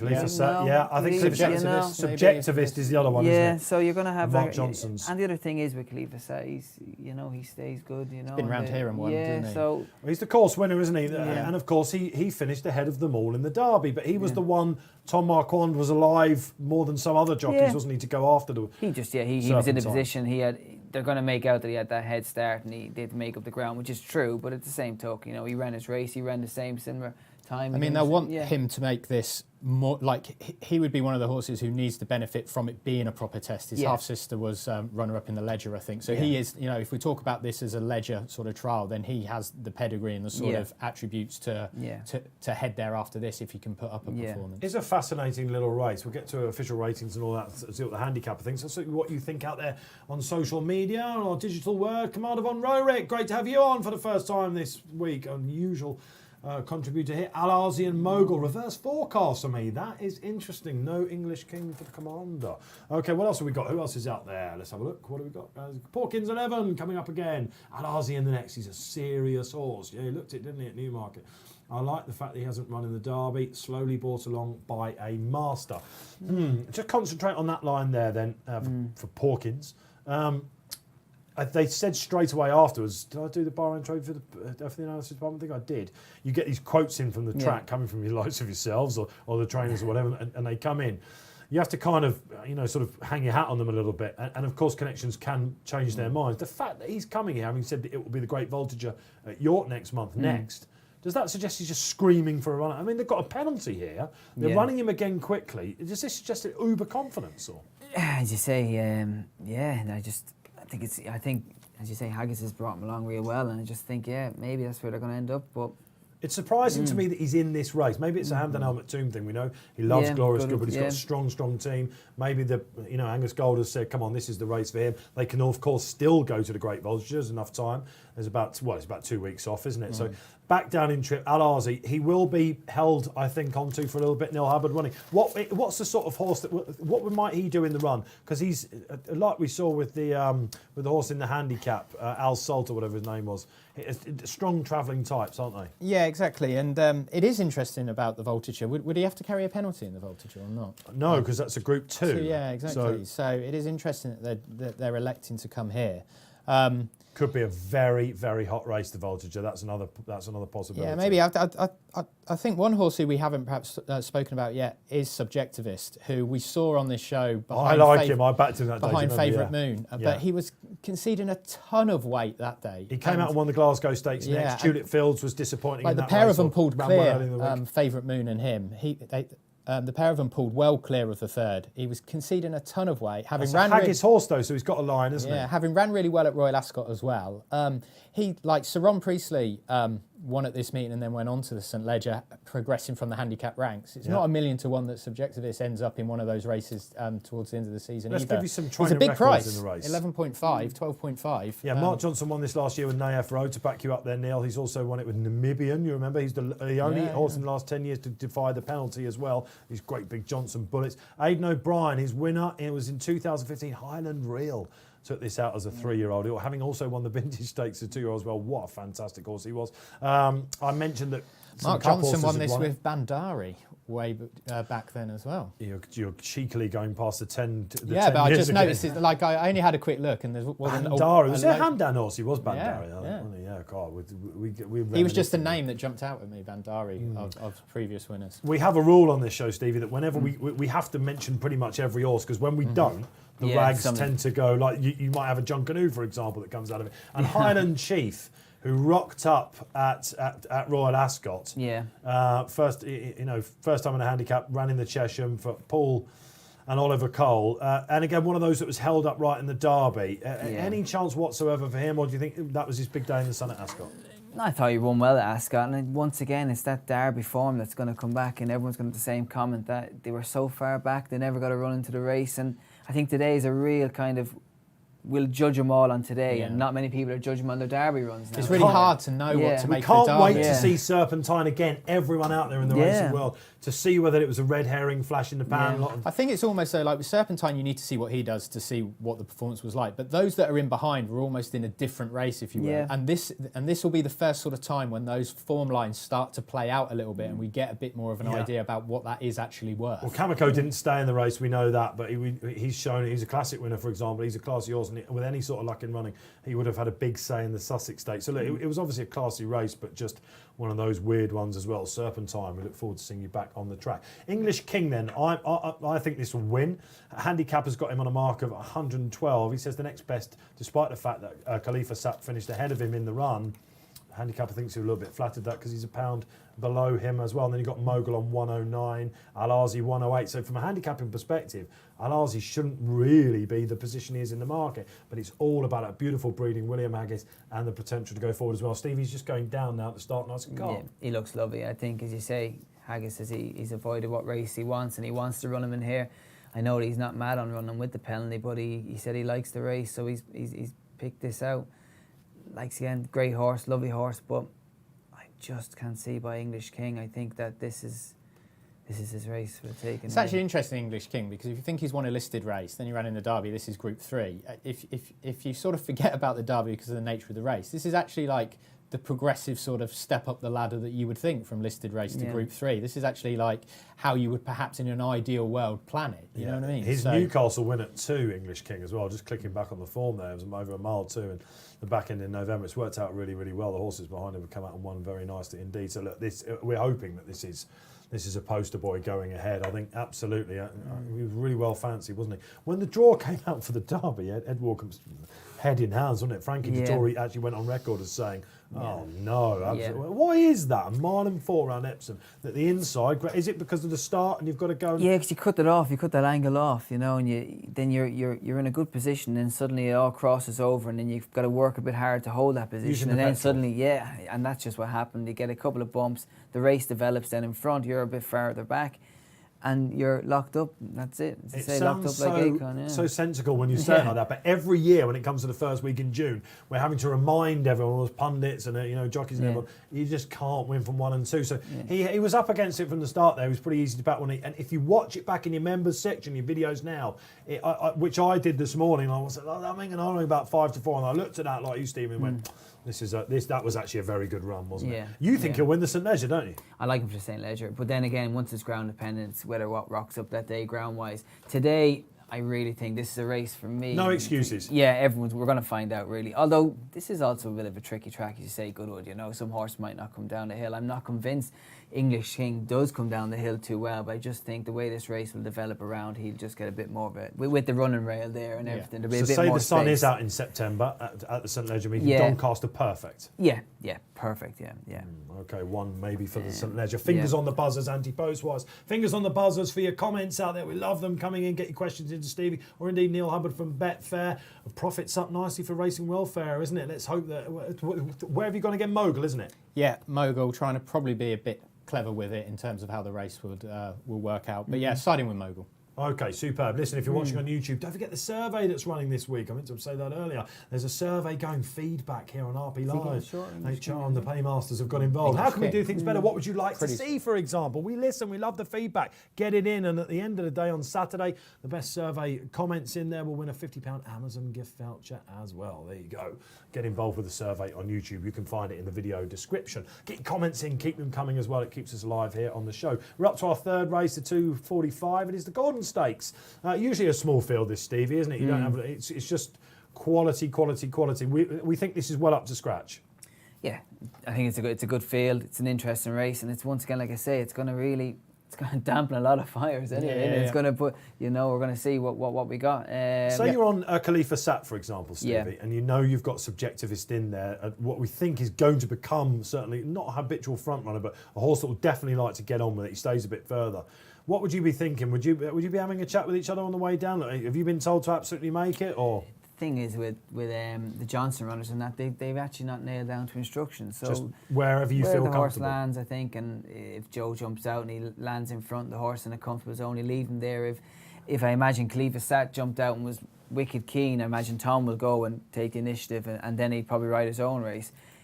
The way this track would pan out is he'd probably, I imagine, even though he's a good stayer, he probably would try and steady up out in front and then kind of extend down the hill. It's in my mind, slingshot, if you like. Well, in my mind, because it's such a tricky kind of bend down that hill, it's if you got a good free run on there and you got them in trouble, you're taking them few extra lengths that they're not getting balanced or hitting that track.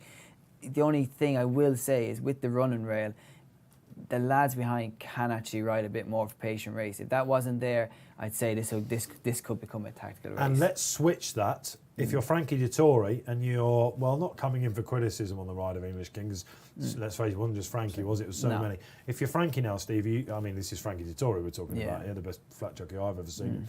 Can pretty much do what he likes. But he will be thinking, I'm going to prove everyone right. This is a horse I want to take my time with. Yeah, he'll ride him. He'll ride him typical Frankie.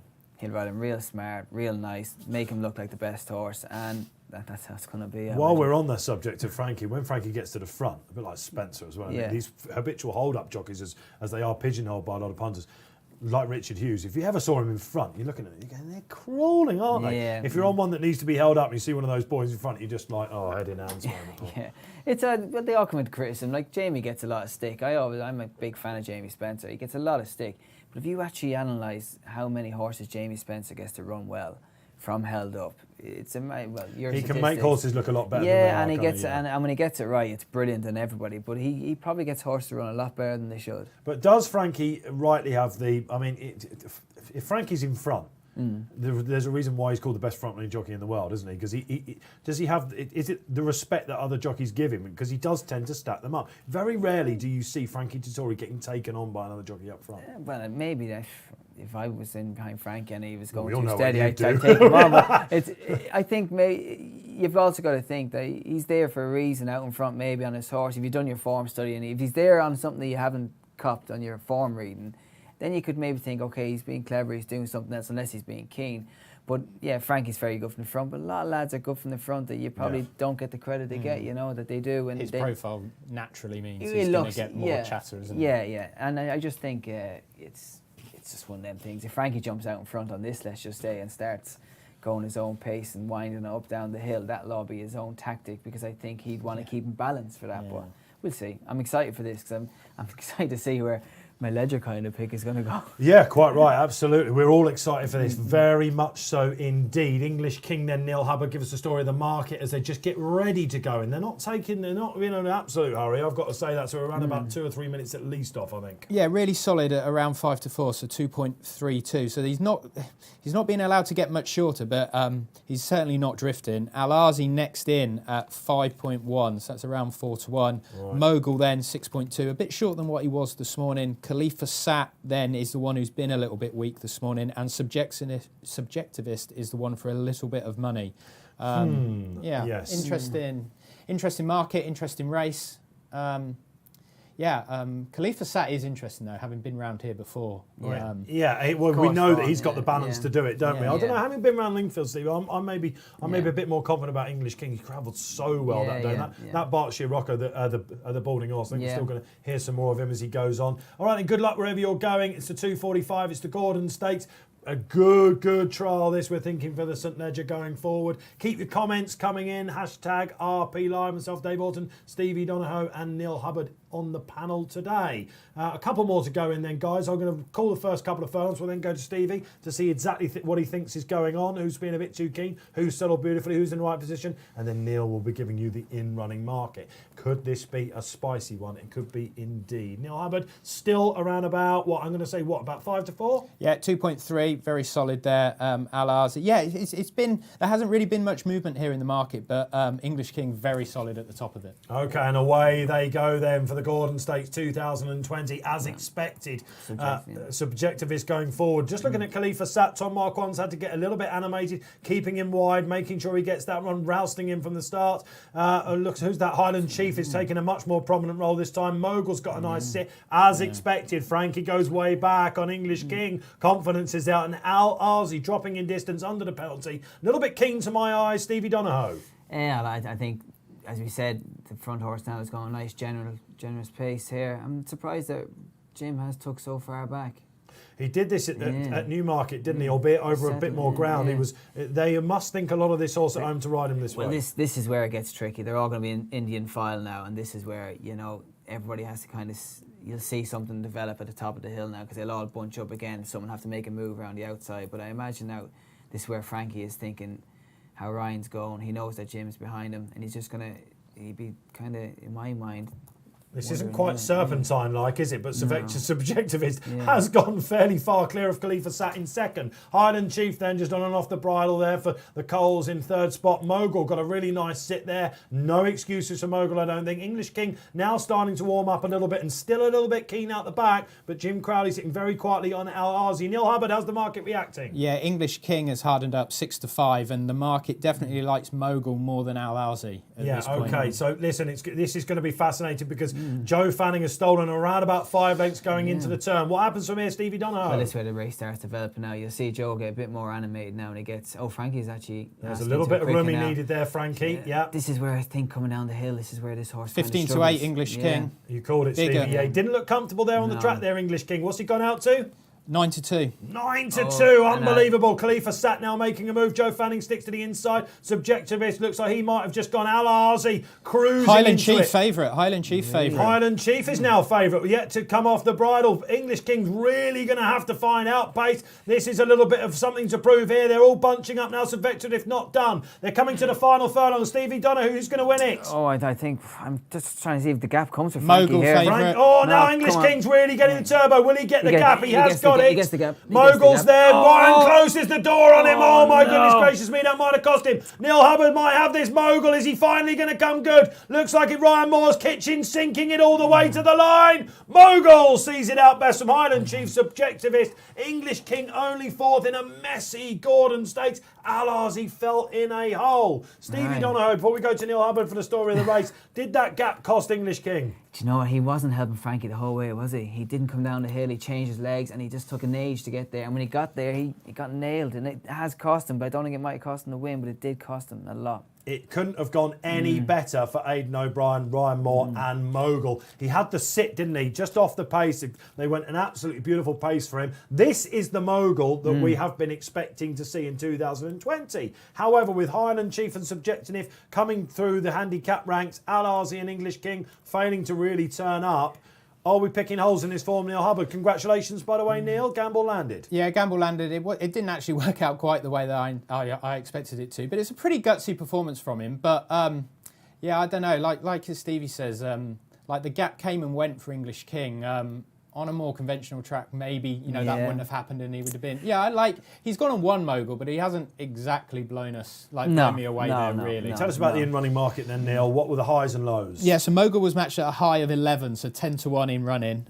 English King hit a low of 2.16. Al Arzi 2.1.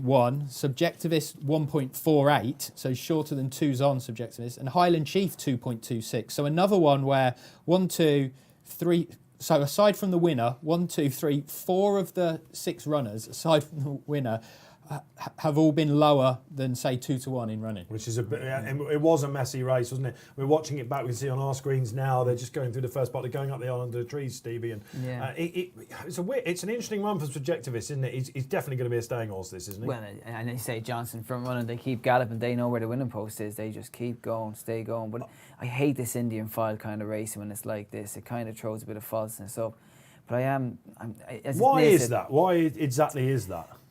It's just you're always taken back. You're always waiting on something to react in front of you, and you're always in a vulnerable position that if someone goes first, I guess by the time it reaches you, you're sort of caught on heels, I guess a little bit. But even you have the kind of they get you could be stuck behind the wrong one, and suddenly you're just kind of ride a race, and then suddenly might make a move and get you going. You might have to go a bit sooner you want, but around this bend, you'll just see like English King just changed legs on the bend. He changed it 3 or 4 times down the hill. I think they're just going to have to wait for a flat track for that horse. And then Al Arzi didn't do him any favours here up the straight. Watch, he just kind of chucked him in behind Mogul. Yeah, Jim Crowley's very cleverly kept Frankie in, but isn't it surprising to see a horse that's dropping back in distance have the speed to keep English King in?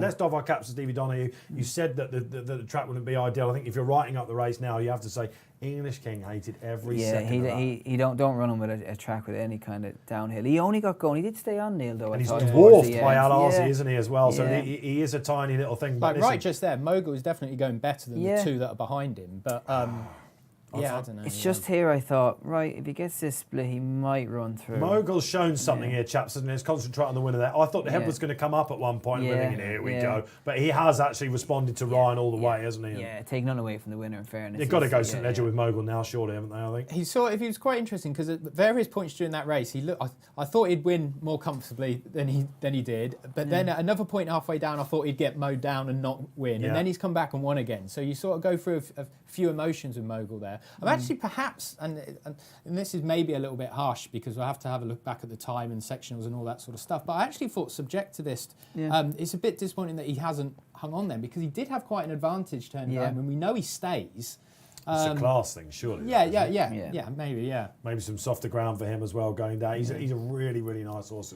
Oh, definitely, What on earth happened to Al-Azi? Do you think they'll be ruining the decision to turn out so quickly, Steve, after the bar? He cruised, and I thought this was going to be a Mahatma top performance. As I say, I thought you called it right there. He's coming down the hill, he travelled so well, and I thought he was going to just go and pick up. He just didn't, he just panned out. Maybe that kind of bit of argy-bargy that he moved into... He hit 11 Frankie, to 10 in running. He hit 11 to 10 in running. Again, he came on the outside. As soon as he's moved him out, this is a classy operator. We'll see. Again, you get this benefit here with real-time analysis. We're trying to go through and dissect exactly some of these beaten horses and why. He's travelled so good. He's travelled. He's just completely fallen in a hole. It looked to me, with this weird season we're having, you've seen horses like Ennis Timon, for example, in the Irish Oaks, who ran so well in the English Oaks, so well at Royal Ascot, but that's that third quick run, isn't it? They just can't take it. We're just going to see, actually. We're going to see how much of a gap he actually did have, these horses. Yeah, we're getting the head on now here in the studio. Again, you're thinking here it's going to come from, isn't it? But Frankie never looked that happy. You can tell by his body language. You can see by that head on, he actually didn't, he had the gap when it wanted. He was good enough, he would have went through. Yeah, so Mogul toughs it out. How many of you kept on the Mogul project? Odds on. Whoa, seriously. Burnt fingers at Royal Ascot. The pick of Ryan Moore in the Derby never figured. Bounces back in the Gordon Stakes at Glorious Goodwood. Hyde and Reel they won this with before, of course. Could he go on to be a tough horse like that and maybe a jet setting? I think we'll probably find out from the debrief. Like I say, Racing Post, check your members club later. You get all the quotes in the analysis section and in the reports as well. Our men are on track getting you all the action. We'll find out some of the debriefs. I think probably William Agus will come out and say, hold my hands up potentially a little bit. The race came too soon for Al-Azi, English King. What do we do now with English King? Do you find him maybe something winnable, for example? Maybe take him away from some of the main tracks. It's really hard with a horse rated like this, isn't it? Yeah, he's in a bit of a tricky spot now where he does with him, isn't he? Yeah, the Voltager would be the obvious one. But it's a flat track at York, so maybe he could bounce back and, not much time between those races again, though, is it? Slow by 1.89 seconds, guys. So again, we are quickening up, and it's not. I mean, there's more good ground time, that isn't it? Than good to firm, really. So a level playing field as expected at Glorious Goodwood. Get your comments in, then let us know how that went for you. Where did you see the race going? If you were on any of those runners, at some point you must have given a shout to the telly. Need to bounce back myself. I've had an extremely high, and then I've gone for two fads, if you like. Although maybe not with that much confidence, but I did think English King would run a lot better than that chap. So we'll see what the St Ledger market has done as well, Neil Hubbard, if you don't mind, with Betfair. I wonder if the big guns have really got too much to worry about after the Gordon Stakes. Yeah, Mogul is 6 from 12s for the St Ledger and 16s from 33s for the Breeders' Cup Turf. But he's halved in price for the St Ledger. The Breeders' Cup Turf. Yeah, we mentioned the Breeders' Cup a little bit. Let's go back to the Sussex Stakes yesterday, Stevie. Yeah. When you were watching that, Mahatha, my goodness gracious me, the mile division, we've been, it's been hit with loads of sticks, isn't it? We've not had a star since, some of the big ones you can think of, Goldacova Frankel, for example. It's like over the jumps, the 2 mile division is where the real cream, it's where the purists like to go. Do you think Mahatha is one of these that can really be a poster boy for the mile division now? Yeah, I think he's a lovely horse. I thought it was great for Mark Stragoning too, to get back on that big stage. And no one's got a bad word to say about Mark Stragoning. Yeah, he's a lovely man. I've never had much to do with Mark Stragoning, but as you say, I've never heard a bad word, and I think he's, it's great that he's back in that kind of big time with a good horse.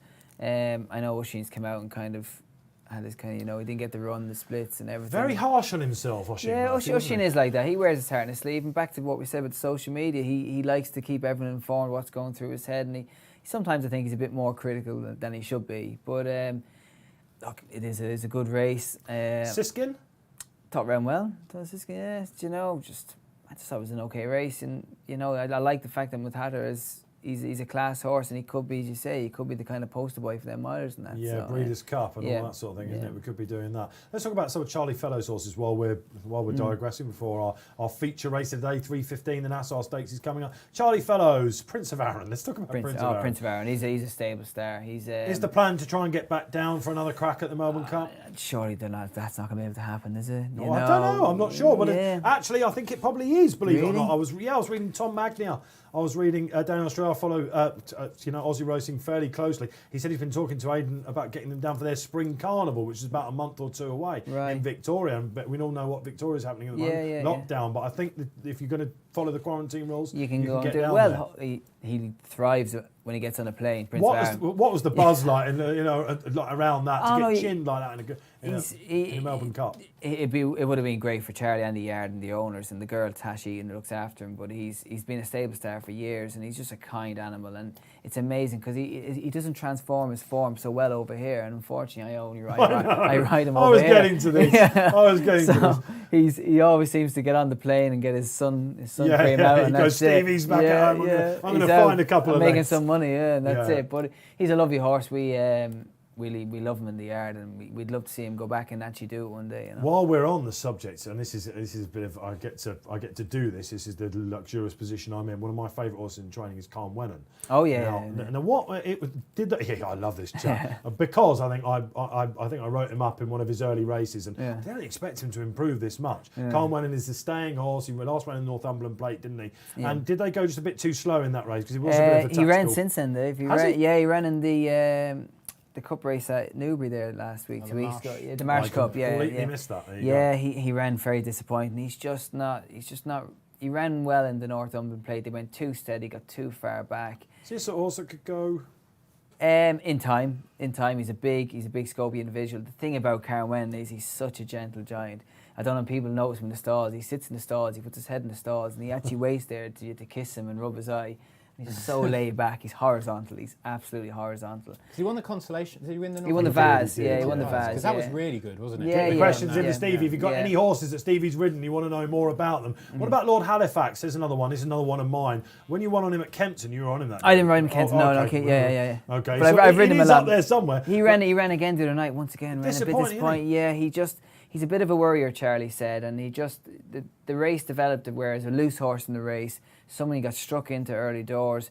He got a bump off a keen horse, and he just fell apart in the bend, and that was it. We looked after him, took him home. He's a massive, great chap, isn't he? And I remember he was around Wolverhampton or Chelmsford, wasn't it? Chelmsford. He just nice horse. You love it, nice horse. But another one maybe. Who'll probably exactly. Yeah. What about the horses that you ride on Saturday? Mayfair Spirit being one. Mayfair Spirit. He is the yard leader in wins. He's won about 6 or 7. He's owned by my sponsor Joe Sizer, who he's a the Notts Forest colours. Notts Forest colour, yeah, Notts Forest man too. Loves, and Charlie, two of them love Notts Forest. But Mayfair Spirit. I was a Notts Forest fan. The world's gone mad. Yeah. But I have to kind of half support him now, because right? I'm involved in the loop. But how are we feeling about him on Saturday? I think he'll have a good chance. Only 5 runners. The thing is with Mayfair, he went to York last time and blew up, didn't he? Yeah, and we couldn't understand him because we were so convinced that the track would have suited everything. The race. He didn't actually run, we should say. He didn't run. No, he blew his top at the start. He didn't. He went in the gates, and it's very out of character. He does have a bit of a play around, but he actually went. The Knavesmire is a funny track. If you've not been there, the water, like for example, Batash is the great Knavesmire horse, isn't he? He doesn't turn up there, and it's because they have this long walk, don't they? They're an hour out walking, and it just blows them. Okay, so Mayfair Spirit, and who's the stayer? Remind us of her. Dubious Affair won last week. Dubious Affair, the old stout horse. She was really good at Yarmouth on first start. And then we won at Doncaster, and she won at Newbury. Her best performance actually was at Newbury the other day. In fairness, she's in the Further Flight Stakes, isn't she? I imagine she's chasing Black Type. This is a race because we're having this weird season. Usually in Nottingham, and one of the first weekends of the usual flat season. And she's got loads to find on ratings. But you think she might be up to Black Type a little bit later on? Yeah, exactly. I thought she might step up to do the 2 mile and go to France. So Charlie's placed her in this. She was a late entry, or late declaration, should I say. I only found out later on today that he's going to go. So he's picked this race, try and get the Black Type for the filly, which she deserves. She carried an enormous amount of weight at Newbury last week. Yeah, I'm really surprised when she won that. Yeah, she just got up, but she's got improvement in her. Charlie's done a great job with her. She won over 1.25 miles, and I actually just say to Charlie, God, they've done well for Michael to win with her over 1.25 miles because she doesn't seem ever that she has that speed. Frankel, yeah. So listen, we're digressing a little bit, but we've got Stevie Donohoe in. I wanted to know all about those horses. Carmen, who I missed, thank God, the other day at Newbury. Don't forget him. He'll bounce back as well. And Stevie got some big rides at Newmarket on Saturday. Get your questions in for Stevie. Don't forget, we're building up to the Group 1 of the day. 3:15, always during the day, is our feature race. A sizzling, fascinating conundrum. That is the Nassau Stakes, the Group 1. Let's get some stats to help us out.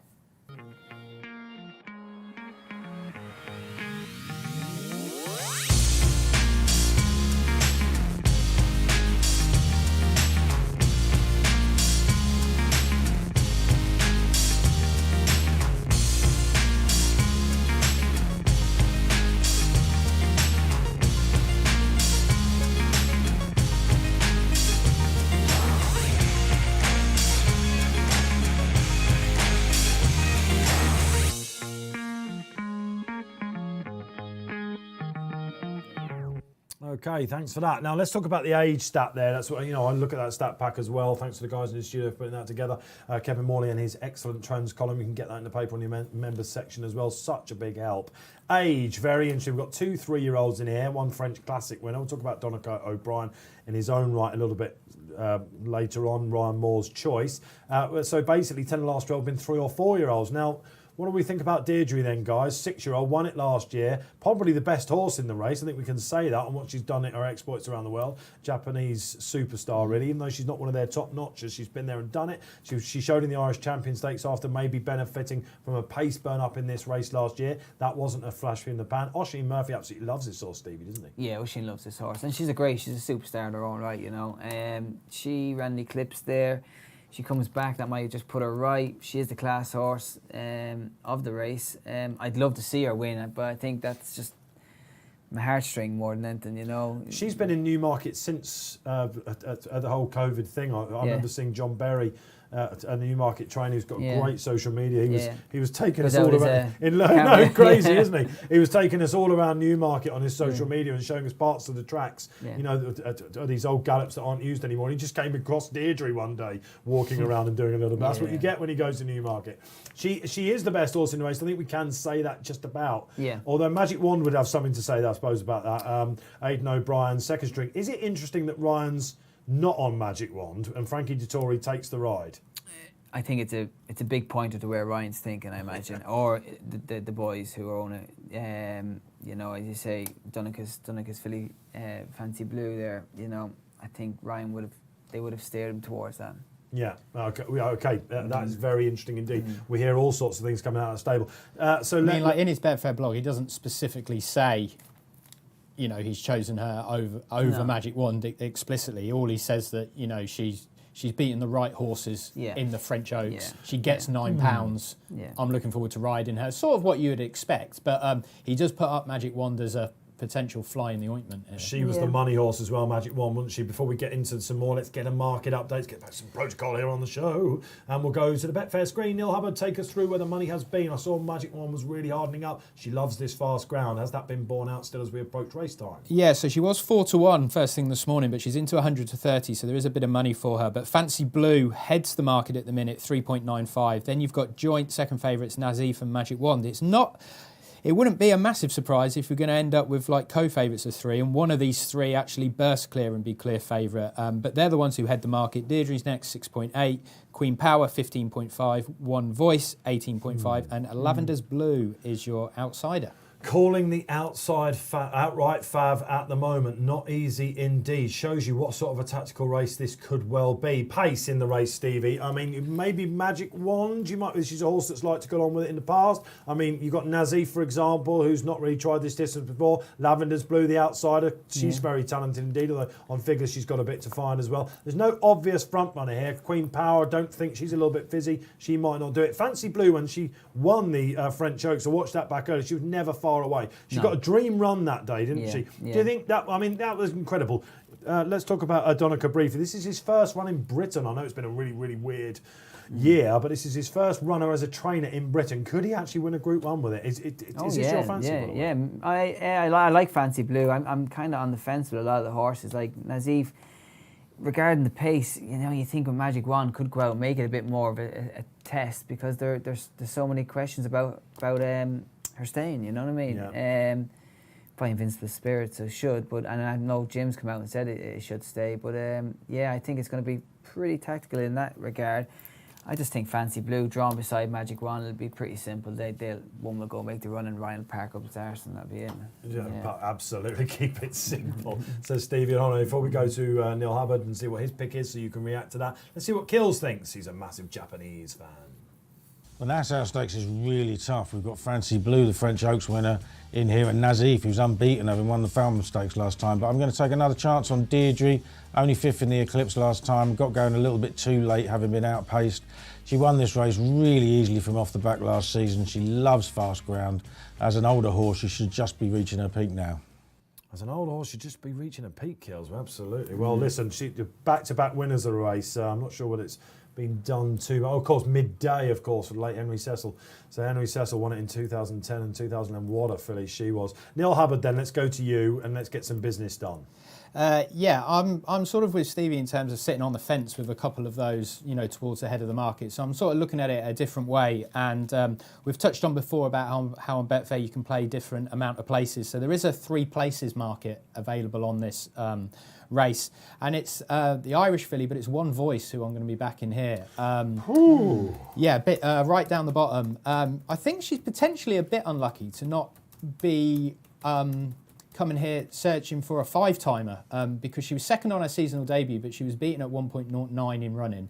Then she won next time really nicely, and then the next time out when she was 5th, she encountered all sorts of trouble on the rail there. Yeah. So I wouldn't be totally surprised, if she was actually unbeaten this season, having won all 3 starts. So it's interesting that they're coming over here. Jessica Harrington says it's because there's not really a race for her in Ireland, so they're going to have a bash at this one. But yeah, I think she's progressing. She's really interesting in here, and in a race where I can't really split those at the head of the market. Now, look, she's got a load to find, but in the 3 places market, she's around 16-5 to finish in the first 3, and I'm quite happy just to have a small £25 bet on her at 4.2 to finish in the first 3. Tell you what, the coffers must be doing all right today, mustn't they? You're on a bit of a roll. We had Junkin at the top of the show as well, Racing Welfare. Neil's betting for charity. All the proceeds at the end of the week will go there. Royal Ascot, we kind of hit the bar a little bit, I think, with that, didn't we?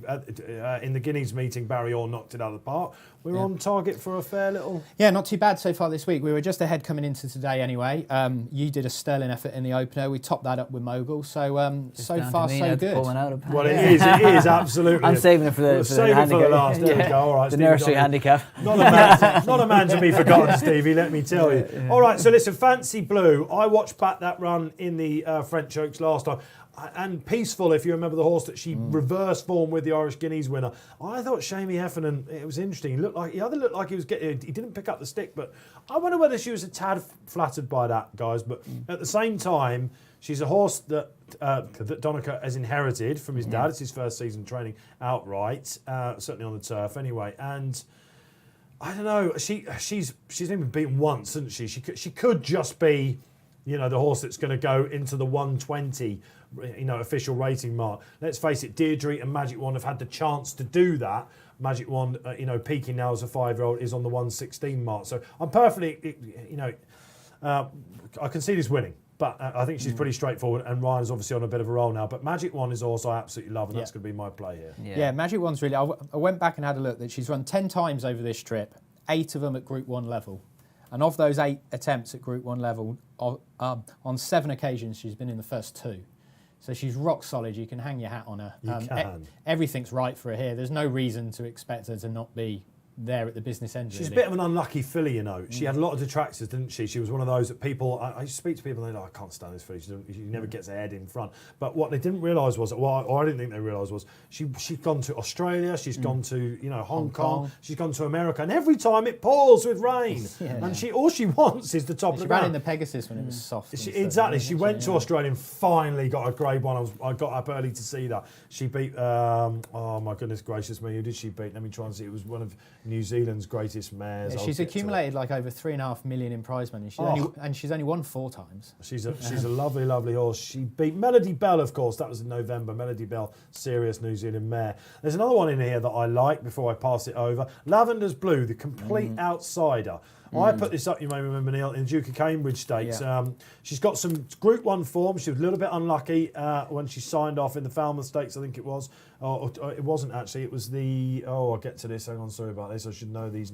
It was at Newmarket, the back end. I know that. Anyway, Rab Havlin usually rides her. It's who's on today? It's Buick, isn't Sun it? Chariot. Sun Chariot. Well done, Stevie Donohoe. That was it, behind Belsden Brook. She got no run in that whatsoever, and she was given a bit too much to do. On her best form on fast ground, she's a bit of a tool. And the Dam, she's by Sea the Stars. The Dam was also a Mile 2 winner. I don't think she should be 33 to 1. So not quite a Junkanoo, but this is one I'm going to keep on side, and I think will go well. Her Dam ran in this, actually.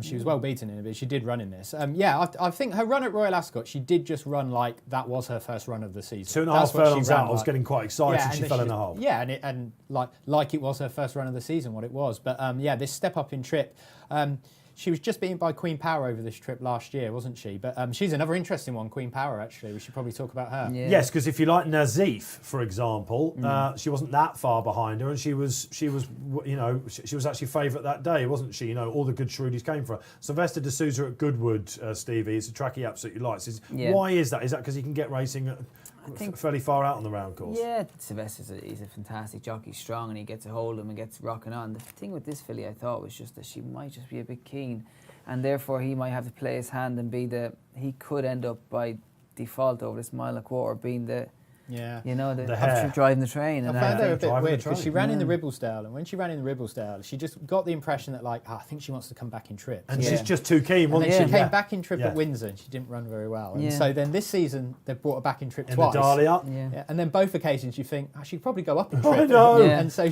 she's a bit of a tricky one to, talented, yes. Yeah. She's just a bit tricky to sort of know what her perfect trip is. Really. Yeah. Price-wise, Tom Segal, I think, wrote this morning in his column, there's, Michael Stat has no peers with this type of filly. He is just brilliant He's won this a few times as well, I think. So to see her at 16 to 1, I mean, it's okay. Maybe Magic Wand and Fancy Blue will fancy her chances against her. But if you like Nazif, and she's only 130, surely this is the wrong price. I mean, he's won this with a couple of really good fillies in the last 20-odd years. Islington and Russian Rhythm he's won this with. Now, Queen Power's not in their league. But, she's really interesting. Definitely from a talent point of view, she can win this. But she just needs it all to sort of fall into place, I think. Right, okay, fair enough. Listen, where are you going in the Group 1 Nassau Stakes? We've seen some super fillies win this over the years. The O'Briens have got a Gosden's got a great record as well. As I mentioned, the late Sir Henry Cecil. Magic Wand's gone clear favourite now. Wow, unbunbelievable. So Magic Wand. 11 to 4, Fancy Blue. Really going for Frankie here. Frankie, apart from Stradivarius, has that been his one winner of the week so far? Well, that was one of the things when I was looking at Magical Morning. For the handicap first thing, I went back and I was thinking, I don't think the Gosden horses have been, or him and Frank have been running that well. And then I was like, oh, well, Stradivarius did win. But aside from that, I don't think it's been... well, let's have a little look at that, actually. So let's go to Goodwood so far. So John's had, bear with me while I look at the screen, 1, 2, 3, 4, 5, 6, 7, 8, 9. None of them over the odds of 10 to 1.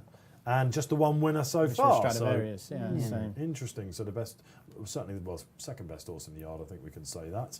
What about Stradivarius quickly? Arc, you think that's a great move? It's an exciting move? I think it's great. I think it's great for racing to see him, and why not take his chance in it, I think it's fascinating. Look, I think Love rocked up and enabled. Is she the one going forward that we want to be with, do you think? Love, I think so, with the weight for age? Yeah. I think Love, and I think... Enabled, as you say, great performance the other day, but I just think she's probably getting a little bit older now, and she's open to these kind of horses that are going to pick holes in the King George for, as good as it looked with Japan not. Like with everything, I mean, it's all about price when it actually comes to the nitty gritty of having a bet in a race. But if you're just talking about the most likely winner and with everything being factored in, you have to say that Love would be the one who you would expect to perhaps win the race. But I mean, it's all about price then when you factor it in when it comes to having a bet. But Love at the minute. Yeah, you would think. She looks the one, doesn't she? She'd be favourite, though. Yeah, she is. Yeah, absolutely. Listen, talking of favourites, we've not had a favourite yet on the card at Goodwood. Is the tide about to turn? If, like me, you're on Magic Wand, whoa, Neil Hubbard. Let's have a look at the market again. Looks really like they're coming for her now. Yeah, 3.4, so 12 to 5. Fancy Blue next in. Pretty much the same price she was when we first started talking about that. So she hasn't moved, really. Nassif has perhaps drifted a little bit, but all the money is coming for Magic Wand. Deirdre, perhaps a little bit weak. Queen Power, a tad weak. One Voice, a little weak. Lavender's Blue Week. It's all about Magic Wand, really. Let's talk about Nazif then, just to try and find some other angles for you out there. As the Queen Power just ambling down to the start, we can see, what are we with 3:16? We've been a little bit over on the times so far at Goodwood this week. We're probably about 5 minutes away from the race still. There'll be a debrief about that. Is she going to get home? Is this an obvious move, Stevie? She's by an Invincible Spirit out of a Dubawi mare, and there's not a lot. I can't see in the pedigree I'm looking at a lot of mile 2, but I guess she has been strong in her races at the finish. And finishing, yeah, well, obviously they as you say, they feel that she'll stay. By Invincible Spirit, they always have I'm trying to find her going down to post read to see how she's gone down to post. We can see one voice going down, taking a bit of a keen hold there. I think she's the sort of horse that they don't have anything to like. No. I hate that, like, nothing to lose with her, but they're going to, like, she's going to go to the breeding shed, isn't she? And they're going to, and they're going to breed from her and support her. The Sun Chariot is the race that's left for her, I suppose. Yeah, and that's a lot later on. And she's had the perfect progressive profile, really, from a maiden to a novice to a handicap, listed Group 2, Group 1. She's didn't race as a 2-year-old. She was a big eye catcher at the July course on her debut. Ever since, it's just been nothing but ones. So 6 out of 7. John Gosden was saying he had to campaign to keep her in training and stuff, and you can see why. Because Hamdan Al Maktoum doesn't really like to race the older fillies that much, so this probably will be indeed her penultimate race potentially for the breeding shed, I suppose. But again, you know, on the figures, she's a 116 also, exactly the same as Magic Wand. Do you think this £9 pull will make much difference with Adam? Well, what's your take on that? Because as of August the 1st, the older horses get £2 back, don't they? They're going to change it slightly. This was the thing about Santiago getting £15 for Stradivarius. You know, in a year's time, it would have been 13, as John Gosden was saying, over 2 miles. As it turns out, it didn't make much difference, but it can do. If you are on, say, for example, it's usually sort of King George time, is it, in a normal season, when you look at 3-year-old handicappers against the old lot getting that weight pull. Yeah. If you're on a 3-year-old that's getting the weight, Stevie, and you think, you know, a progressive one, it must fill you with a lot of confidence. Well, I'm just thinking this is with Fancy Blue. I think this £9 pull could make a big difference around a track like this too. You know, I'm surprised she's not outright favourite now. I take her. Is she on the drift then, Neil, or something? Yeah. Well, no, she's pretty solid. It's just because all the money is for Magic Wand. Fancy Blue's 3.7 now, so around the 11 to 4 mark. She was that price this morning, so she hasn't moved in price really from this morning to now. The one who has moved is Magic Wand, who was around 4 to 1 this morning and is now around 5 to 2. And listen, her run last time in that sizzling eclipse, it was an interesting one. We thought she might be a pace angle in there for Japan. Turned out she just sat and she was running her own race. Did I think she'd be 9 to 4 favourite for a Nassau Stakes after that? I didn't. I love her. I'm a big fan of hers. I'm hoping she gets over the line. Stevie Donohoe, remind us where we go. Sitting on the fence slightly. It's that type of race. But I'm going to go with Fancy Blue and the £9. The 3-year-old for Stevie Donohoe and Neil Hubbard. One voice, but in the 3 to be placed market. So hoping she can pick up some of the pieces. Taking an interesting angle there. And actually, I had some feedback for some friends and people. I'm reading the comments that you're loving the different types of bets that Neil is educating you about and doing loads of different angles on Betfair out there for you. Let's hope you're enjoying RP Live. Penultimate race here, the big race of the day. It's the Nassau Stakes. We've got just the 7 runners again, another small field. Will it be cat and mouse? No obvious pace runner. I'll be calling it. I'll be throwing to Stevie to tell you exactly how he thinks it's going, which one he'd like to be on, who's maybe not going so well, and then Neil Hubbard will give you the story of the market, and you can act as you decide. Enjoy it. Keep your social comments coming in. Of course, we love that hashtag RP Live. Don't forget that survey on YouTube. We like the feedback. We'll see how we can improve the service for you going forward. We know you love it. Would you like it every Saturday, for example? That's been mooted. Something like that. At the end of the week, whoever's given the best feedback will get the prize. £50 gift voucher from Amazon. Not something to be sniffed at that. Couple more to go in there, Neil Hubbard. Let's go back over to you. Is the market now found its position? Yeah, Magic Wand 3.4, so around the 12 to 5 mark. Fancy Blue really solid at around 11 to 4, 3.8, and Nasif 4.6. The story of the race is the money for Magic Wand.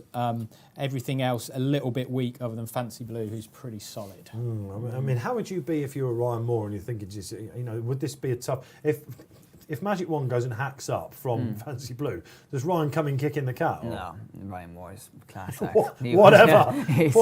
I'll bounce back, funnily enough. He won't lose too much sleep, I don't think. Is that something that if Charlie's got one in the race, for example... I wrecked the place. Would you? You come in, Yeah, you wouldn't be on the golf course with you. Stevie's a very keen golfer, we should say, at this point. Yeah, I'm not very good at the moment, though. I've not been playing well for a while. Was that lockdown that did that to you? No, I had an injury last year and I just haven't been back right since. So I went to Barbados on a Jockeys Challenge there with Jamie Spencer and he got me on the green monkey and I tore it apart.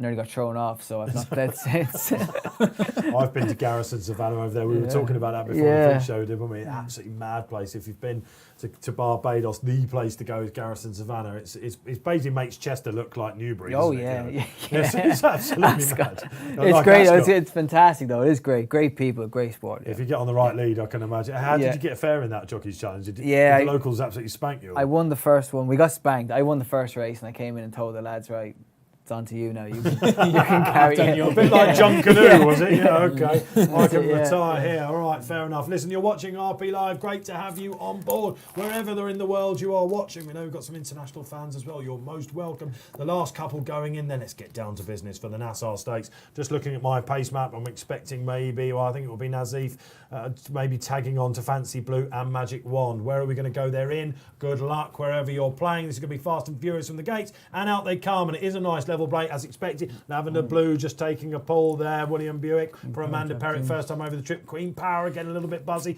Deirdre staying wide as Magic Wand as expected goes on. So this is Frankie Dettori from the front. Nazif King just pulling for ahead a little bit. Maybe is this one run too many? Lavender Blue got a lovely sit. Stevie Donohoe as you expected so far. Exactly what I said. Ryan will just park up behind Frankie. This is what it's going to be. Oh, it's gone very far back. Queen Power.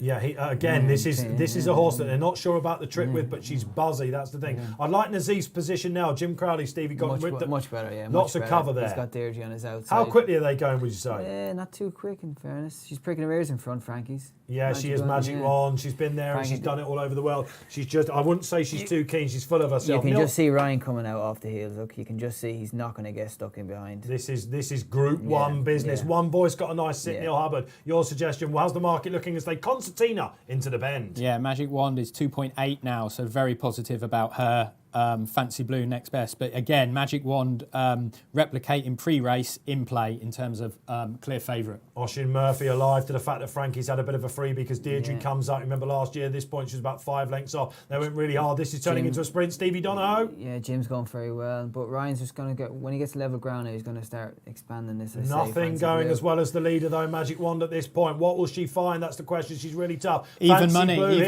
Magic Wand. The last off the bride. I think we can say that. Lavender Blue looking for a way through. Will Buick as well. She's not out of it. Queen Power, here she comes. Deirdre having a say. What will Magic Wand find? The 3-year-old now ranges up. She's looking in a little bit of trouble on the outside. Queen Power down the outside. Sylvester de Sousa, Kitchen Sink. All of the runners got a chance of source. Here comes Fancy Blue. One voice as well for Neil Hubbard. The best looking good. In fact, she's absolutely found her legs. Is this going to be a steamer for Jessie Harrington? Fancy Blue finds a bit more. It's the 2 3-year-olds going clear. Shane Foley gets stuck in, but Ryan Moore will not be denied. He chose absolutely right. The French Oaks winner goes and follows up in the 2:20 Nassau. Neil Hubbard, one voice in second. You called it. Great shouts. Yeah, I was for a minute wishing that we'd taken some of that 30 or 40s, a bit like you in the first race. But hey, we backed her to be placed and she delivered there. So really pleasing with that. Stevie Donohoe, good shout as well. You came down on that one. She's really shown that she could be the 120 filly in the pack there. And what a great attitude for a young green horse. I thought so, yeah. I thought it was a great performance in the end. She put her head down battle. But also, once again, this £9 pull. Look at the difference. I think both horses had that kind of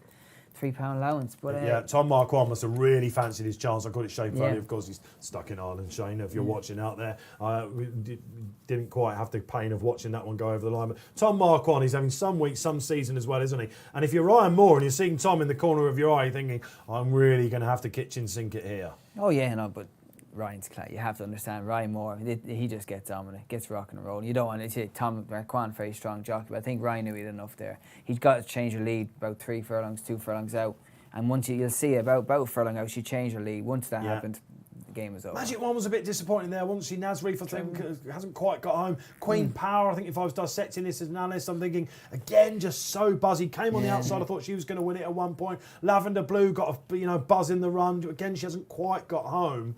But this is a quality field. Deirdre, I haven't mentioned her. No. Do you think the change in tactics? Oshin was a little bit hostage to fortune there, wasn't he? He's just caught out wide here, and I can imagine he just wants to get in behind Ryan at this point. But Jim has kept him out, and that's it. He's been dealt his card now, and he's going to have to go the wide route. And if you're Oshin at this point on a filly who won the race last year and they fell apart, are you really starting to worry about it now? Yeah. Not really. I think he's just where he is, and he just has to ride it. I think Ryan's movement here was actually a winning move. We're watching him going up the hill now on the screen, as we can see on our screens. Yeah. They didn't go that hard early, did No. they, Neil? And a few did pull. I thought Magic Wand had a nice tug there. She's found disappointingly, and she's tough also. Yeah, Magic Wand hit 1.9 in running, so she went odds on. One Voice hit 1.39 in running. Yeah. So 2 horses beaten at odds on here. Ooh. Actually, One Voice went out to 500 to 1 in running. And she was the first off the bridle, you know. Yeah, so she went out to bigger than 500, and then she came back into 1.39. Yeah. And then the winner, Fancy Blue, 5.6 was the biggest that she hit. And Fancy Blue is now 16s from 25s for the Arc. And on the screen there, you can see the result. Fancy Blue didn't even go off favourite in the end. Donohoe, Stevie Donohoe, a word for him. I mean, okay, great. listen, Yeah. he's inherited this horse. We know he's going to get the stock, isn't he? But that's his first ever runner as a trainer in Britain, a Group 1. Yeah, well, see, he still have to go home and train and bring him across and pick the race and keep them healthy. And he's done a great job at this filly, as you say. So fantastic. Some week for them as well, because they won't just having to win a Galway plate as well. Joseph as well. Yeah, that's right, So he's probably had one winner in. He's probably had one runner in France as a trainer, and one runner in the UK, and one 2 Group 1. Where should we go next? Down under maybe, or to America. America. But this looked like it could be an Oaks contender last year, didn't he? The boys, at Ballydoyle have given him to Donohoe and said, okay, let's see what you can do. But it's the one that really puts you on the map. It was almost a carbon copy of the Shanty run, wasn't it? She was always up there. She sat just on the collar, if you like, nice toe in, and then found, which is something that she's doing. Like you say, we thought One Voice was going to come and maybe run by, but just here she just picks up again and holds on. She was never getting beat at this point. Yeah, I think that we've seen. I think Ryan is having a quick look across. just to make sure. 2 classy fillies then going online. Did you snare it? Did you go with Stevie Donohoe? Did you keep going? And the SP, I imagine, is going to be something you are only dreaming of. She was around about 2 to 1 in places so far. A classic winner. Not even favourite, Fancy Blue, and One Voice, 20 to 1. Neil Hubbard, great shout. How's the coffers looking now then for Racing Welfare? Yeah, pretty solid day so far, isn't it? So we've had 2 outright winners and another winning bet, with that being a winning bet. So we've had 3 winning bets from 4 races. Happy days, and we've got 1 left to come for you here on RP Live. Don't forget, gamble responsibly. That's what we're saying here. If you're losing so far, we've got 2 big days to come after this, and we've got another race for you. We've got a real hot pot coming up, and as we still wait for a favourite, guys, to go in. We've got William Bly in the next one. We will get to him for Harry Bentley and Rafe Beckett. A horse that could be way ahead of his mark. And the way the track's riding at the moment, I don't think it's going to be a bad thing that he likes to get on with it as well. So let's give just one maybe word again then for our Group 1 of the day. Form-wise, 2 fillies coming clear. Would you and the Jots be going back in and saying, good race, guys, I think? I think it rode a good race. It might be a bit of a fast pace, bit of a sprint down the hill. But I think the best horse won. Yeah, really, okay. I feel the best horse won. Let us know what you think about that. Were you on Naz Reef? Was it just a stamina thing with her? Magic Wand, what went wrong? Pacemaker in the end, she turned out to be. Deirdre, where do you go with Deirdre now? Maybe Irish Champions Stakes have another stab before going home to breeding duties. A fascinating Nassau Stakes. We're really cooking here on RP Live. Get your social comments in. We like to have them. We'll give you shouts if we can. We know you're doing it on the Facebook Live chat or indeed on YouTube as well. We love the feedback. There's a survey for you, as I've been mentioning as well. Fill that in on YouTube. You might win a prize on Saturday, an Amazon gift voucher for 50 quid. Right, okay, chaps, shall we get to our final? I told you this show goes quickly. It's gone fairly quickly. How's it going so far? Let's take a breather. I wish I took your advice about the toilet.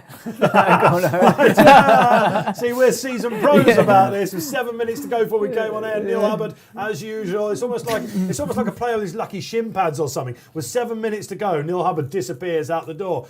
Stevie said, "I'll be fine, not a problem whatsoever."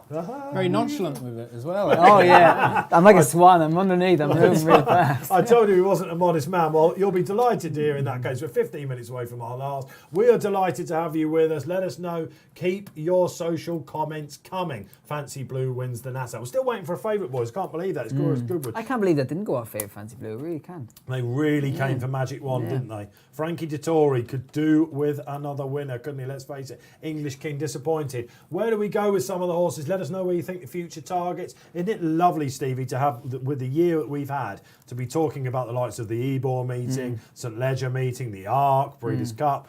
Must be nice for the trainers such as Charlie Fellows, your current boss, basically, William Aggis, to say, right, guys, let's have a look at the calendar and go on.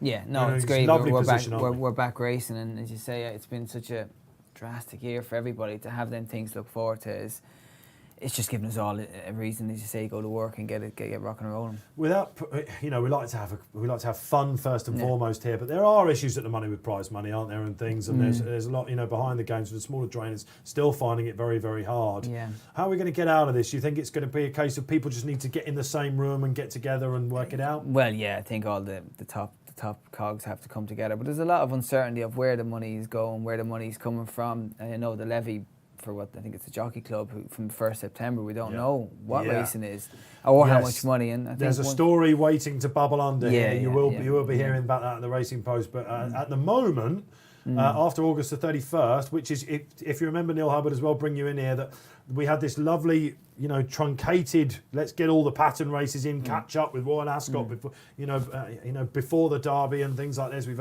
It's all been absolutely higgledy-piggledy, but it has been fantastic. Some of the star performances we've seen, the Eclipse on the Sunday, absolutely fantastic. And Sunday racing. Sunday racing has been absolutely brilliant. We are now, on the 1st of September, supposed to be reverting back to what we know as the old fixture list. But at the moment, it hasn't been absolutely agreed because the Horseman Group are up in arms about the prize money. Yeah, and as Stevie says, they're the sorts of things that need sorting out at the top tables, really. But I think out of every crisis, you try to learn something and try to take the positives from it. And from these first, 3 months, something like that, since racing has resumed, there's been lots of really good stories in terms of the way that, like running the Oaks and the Derby on the same day. Like, I'm not saying that that's what will happen in the future, but that was great in terms of the sort of the punter watching it. Sunday racing has been great in terms of like the activities that we've been seeing on Betfair. Sunday racing, it's always been a sticking point in the UK that why don't we have better racing on a Sunday? It's been on. ITV have supported it, which has been great, and it has been a case of build it and they will come. The activity has been there from punters who have been engaged with the process. So if we can take anything away moving forward, then I think Sunday racing has been something that in certain sections we've been clamouring for and there's been pushback. We've actually, through no fault of our own and circumstances, have meant that we've actually ended up in that scenario, and it's actually worked out. Sunday racing is something we've spoken about before, isn't it? You've got something in it. You love the Sunday racing, the quality of it, but the times is something that I think. Well, the times is ridiculous for having them 10 card on a Sunday. It shouldn't stretch out so long. I'm all for that, which is long, which is whatever. My problem is, with 3 meetings on Sunday that just went by, and now we've got on the next Wednesday we've got one meeting in the south, one meeting in the north. Then them meetings should be on them days. And this is, if you're saying for the betting or the betting at home, they're rushing around. Wolverhampton, York, and Ascot was on last Sunday, right? Is it? And then there's a drought this week. One meeting. It's just ridiculous. Yeah, so I think that's interesting. I think the point I was making is like the principle of it works, but then you need to be clever with it and not have racing like geographically. There needs to be some thought around it and what races are on what days. But the actual principle of having a half decent meeting on a Sunday has worked. Now it's a case of the principle of that. How do you optimise it for the greater good of everyone? You have to understand that racing fans, most of them are public, they work 9 to 5, Monday to Friday, the majority of them. And, of course, people work at the weekends, like all of us do. But they want to sit down and watch, some of the best Premiership footballers on a Sunday, for example, or, I don't know, NFL, or whatever your bag is. I think the quality, if we have a couple of group races on a Sunday, everyone would be happy. Obviously, that's easier said than done. But some stars on a Sunday, we like to see. That Eclipse on the Sunday, for example, was the best Sunday I can remember of racing. Not just Ireland and France or Australia or America. We want it here in Britain as well. But there are problems to overcome there. Like Stradivarius' own Bjorn Nilsson was in the print. Very vocal he was after the win, wasn't he, after the Goodwood Cup? And he said, let's end on this. It gets darker before it gets light. So we need to bang our heads together. But if this year has shown us that we can change and we can come out for the better, absolutely, racing has definitely been the best spectacle sport so far. Let's keep this audience in. All right, come on then. Well, there was a little bit of politics done there. We've all got an opinion, funnily enough. I'll be here all night with that. How's the bladder? Yeah, I'm okay, Dave. You're okay. Stop talking about it. I've got a bottle of water. I got this. It's Niagara If you Falls, see me leaning like that, All right, fair enough. Great to have Stevie Donohoe in the studio. Let us know, Stevie, how he's done. It's his debut here on RP Live. Will he be coming back? I think he might be. Let's go to the 3:45 then. 10 minutes away we are from the last. They have been running over slightly our times at Goodwood. That'll be a debrief for Lee Mottershead on Monday, probably in his column. We'll find out exactly why. We've had lots of 2-year-old races, of course, still 2 tall handlers, but we need to be on time, a little bit more precise. We don't want to be becoming like France and America. favourite, that is for sure. We've got a 7 furlong nursery then.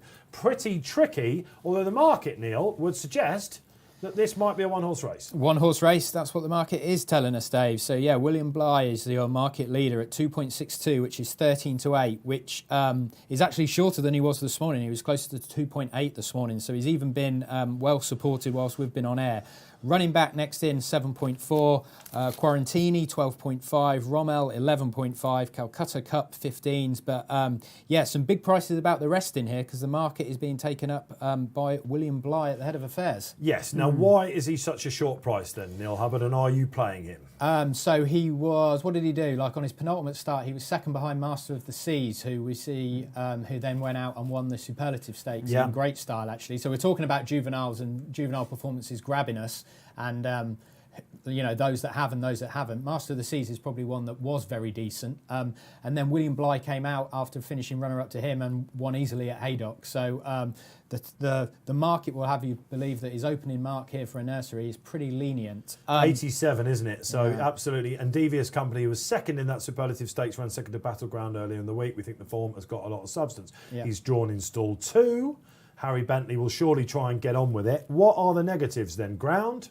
Ground, they say, isn't it? He won it twice in soft ground. Yeah. If you watch back in your Members Club the video replay of William Bligh last time, if you want to make all around any track, it's probably Haydock would be one you choose, right, Steve? It's one of the sharpest tracks in the country, isn't it? Well, they can come racing to you quick enough there, Haydock, as you say. But yeah, it suits. I just think he's a class act in the race. He did absolutely pull clear, though. I mean, I was watching that replay this morning, guys, just to remind myself, and I was like, well, everything's gone his way. Yeah. But he does. He absolutely hoses. He pulled clear with Master of the Seas as well. I know he finished second to them, but they were about 10 lengths clear of the third as well. So, if you read the comments from the owners in the paper this morning, they said, he was a horse that if he'd have run a little bit better on his debut, he was nominated. We might have tried to get him into the Chesham. As it is, here they are running off 87. However, ground, fastest ground he's ever run on. That could be a bit of an issue, might actually catch him out. Track's certainly a lot different to what he's encountered so far. And will something take him on up front? Code Book, for example, of Mark Johnson's. They might worry him out of you. If you're Harry Bentley and you're in stall 2, Rafe Beckett, if you ride for Rafe Beckett, you're riding under instructions, aren't you? You've got to be a bit of a cool customer. Jim Crowley didn't last there very long, did he? One of the nicest guys in racing. We won't go on to that too much. But, Harry Bentley, also an extremely nice guy. You're just thinking, right, I've just got to get out. If I ping, catch me if you can, right, Stevie, surely? I imagine so, but he also will want to be doing too much, because as you say, there is a couple in here who could maybe make him do too much, could force him, like you say. Kobo could sit in his girths and just make him do a little bit more than he wants to. It'll all be about, as you say, especially around a track like this that's completely different ground, completely different kind of run downhill. If he's out in front and he's getting taken on and pushed along, he could just lose that kind of rhythm he wants, Yeah. I mean, we're trying to pick holes in a 6-4 shot. Yeah, we're trying to find out what can get him beat. We think he's probably definitely the most likely winner, but we are looking for different angles, which brings me on to you, Neil Hubbard. Where are you playing? Yeah, so I actually quite like the two. Well, an interesting angle in here is the two Richard Fahey runners. So I was looking back at this morning, and Richard Fahey with his juveniles this year, if you'd have had £10 on all of his juveniles this year to place only, you'd be £243.50 up by just backing his juveniles in the place-only market. So on the exchange... We're on to one. Yeah, so on this exchange, on the exchange for this race, you can back 3 places, 2 places or 4 places. So that sort of level stakes profit we were talking about is in the normal place market. So we're going to select that place market. We're going to choose Samara Bay, and more to the head of the market is Quarantini. So we're going to split our £50 stake and have £25. We're going to have £25 on each of those just to place, in the hope that at least if one of them hits the frame, we're going to leave with some profit from the race. So based purely on the way his juveniles are running. How many places have we got there now? It's just 3 places is the market I'm playing in, but there is a 4-place market, but just that level stakes is just based on the 3 places. So we're just going to back both of them to be placed, and if one of them hits the bullseye, then we'll walk away with some profit with the final race. Very nice indeed. Profit's what it's all about, isn't it? If you're watching this show, no doubt. We're still waiting for a fav to go in. Neil's taking him on. I might take him on as well, but let's find out what Paul Keeley thinks. It's easy enough to see why William Bligh is favourite here, because he was only just touched off by Master of the Seas 2 starts ago, and that one won a Group 2 next time. William Bligh won easily next time himself, and he's off a mark of 87 here. He could be a lot better than that. However, as an each-way one against him, I'll take a chance on Quarantini for Richard Fahey. He has a lot of horses run well in this race over the years, and Quarantini stayed on really strongly at Newcastle last time off a slow gallop and should prove better than her mark. Yeah, he had Toro Strike beaten in this race last year. He was third, actually, Toro Strike. If you're watching us, we went off air here on RP Live. Absolutely took the race apart. For Richard Fahey, and he's won this race 2 years ago, as Kill says. So look, he runs good horses in here. And Quarantini, again, you've got time. Look back at that Newcastle run. She's doing her best work late. The reason why I didn't have her on top was because I've got a feeling she's going to want at least a mile 2, maybe even a mile 4 next year. And this is going to be pretty quick for things. So I can see her finishing strongly, but maybe just a little bit too late. I like Calcutta Cup for the Baldings with David Probert on, drawn in 5. I'll take that. David Probert, he's had a couple of near misses, hasn't he? Highland Chief and, of course, Duke of Hazzard in the Lennox Stakes. It's how much racing we have here at Goodwood, but that was a little while. It seems like last week or whatever. This chap, I think, he started off in the Woodcut, which is always going to be very difficult for him. A debutant in a listed race, that's all right for him. I think he ran okay in that, like it was the first run. He then went to Newbury in what I think will work out to be a very good race. And you watch that back, he just rolls a little bit on the track, but I think it was down to greenness. I'm surprised he's as big as 12-1. He'll do for me against the favourite. Stevie Donohoe, I can see you pouring over the form there. Are you going I'm thinking you're looking at my notes here, Dave. I was going to say Calcutta Cup there. What's You're going on? leaning Well, it's not a over. bad day to be a Cup. No, I agree with you. I thought that the run of Newbury was a good run. I thought there was a couple of good horse to rent, good RPRs and that. Finished 4th. And I also like Neil's choice, and simply because the Maymas line, I think then that the breeding line that them horses are running well. Maymas. I think that was the first one. I was Maymas as well earlier on. So yeah, that's it. I think they're two interesting bets. That's Samara Bay then under the penalty. Okay, that's interesting. I quite liked it. I quite liked her win last time. I know it was at a really lower level to this, and she carries a penalty. Jimmy Quinn on. Jimmy, how on earth he's still riding? It's unbelievable, isn't it? No, he's good. He's good fun, Jimmy. He's good crack. One of the best known lightweight. He'd drive you bloody mad, but he's good crack. I mean, he has been around. He could double all of our careers and still be around. Yeah, Hannon's have got a very good record in this as well. Mark of the Man is one you might want to look at. Cheltenham, his Chepstow form, has taken a slight knock, but history would dictate to you that this has got a good chance. Sean Levy, another man you can hang your hat on, can't you? Absolutely. Probably fancy running back, maybe a little bit more of the 2 Hannon ones, would you? So we are, well, I think so. So look, this is a race where all of a sudden you're looking at what price exactly is William Bly now, and you're thinking, maybe I could take this on. Neil Hubbard. 2.38, which is 11-8 in fractional terms. Wow. Running back 8.8. Rommel is now next at 9.8. Quarantini 15. But Rommel, who's now third favourite, we should probably give him a mention for Mick Shannon, shouldn't we? Tom Marquandon from the One Poke. Stevie Donohoe. Yeah, by helmet. Not a big fan. Honestly, I think that we're trying to find to get the favourite beat, and the only ones I can see doing that would be Calcutta Cup, or Samara Bay, and I think they're not bad shouts in a race that does not. I mean, Samara Bay is a big price. Samara Bay is 36 on the exchange. Yeah, it's massive, really, and it's running, as I say, bareback 8 stone 2 again. It's a massive plus around here. Yeah, this has traditionally been quite a strong nursery, as I say, but. I was just watching them going down to start. Actually, what are we now? We should be 45 seconds away from the race, but they're a good 5 minutes off start time here. So again, we're going late. You'll be loving that out there, no doubt, on RP Live. Let's have some more social comments while you've got the chance. Don't forget, with Galway going on as well this week. What do you fancy there? Maybe for the hurdle a little bit later on. On Saturday, we've got Paul Keeley coming in tomorrow. Show stalwart Bruce Millington back in the chair. It's going to be fun and frolics there. We've got the Golden Mile tomorrow, to name but a few. Calusi, the Britannia winner, comes back. Cannot wait to see that. He's up against a hot pot of William Haggis. It's called My Oberon. It's going to be a really, really good day tomorrow. And Saturday, the Stewards Cup. The draw is out. If you've got one in that, let us know. Let Stevie Donohoe know your comments as well. He's here for one more race. We've got 3 2-year-old races, chaps, and we've got 3 hot pots here. So this is pivotal for punters, really, having gone dry so far. Yeah, I'm just looking at this horse of Usheen's here.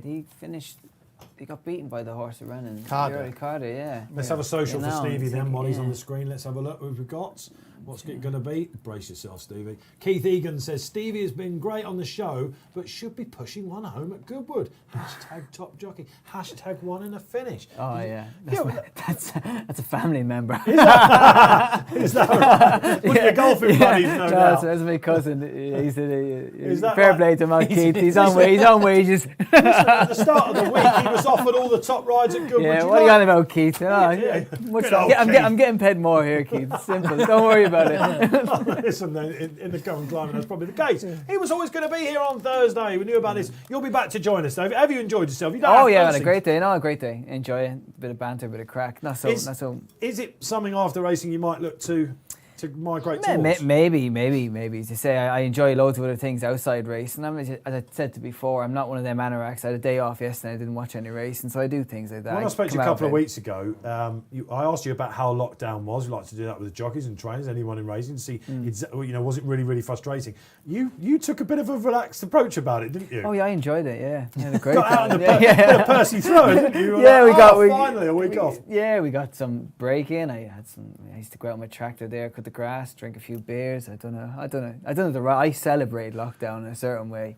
Done the grass. How did you handle Was it like crop circles in your grass going around on the tractor with a few beers? Basically, you just let your body go, and it's not that you let it go. It didn't become obese, but you just kind of relax. You do everything we all do. It was easy enough to come back. No, it wasn't easy. No, I suffered every minute getting it back, but I enjoyed every minute putting it on. So let's concentrate on that for a little bit as they get down towards the start. Yeah. How did you start to get it back then? Did you finally let your diet go slightly? I mean, oh yeah, no, without doubt, you let going it go. around Waitrose or wherever your supermarket was going, I was eating sweets in bed, which I still kind of do, but you just kind of cut down. It slows down. So your breakfast, I used to have breakfast every morning. You cut that out. Eventually, you'll notice that when you cut little things out along the day, it just comes. And then when you're racing every day, it took me 3 weeks to get in that racing mode of having a weight. So we know our weight's 2 days in advance. So therefore, I'd always know, okay, I got to lose 3 pounds. And once you take that 3 pounds There have been allowances because of no saunas, haven't there, for example? Well, there's no saunas, which they gave us an extra £3 allowance, which helps, which I don't know if that will stay in. I hope it will. And we get rid of saunas altogether. But if it doesn't, it'll just make that job a little bit harder again for the lads.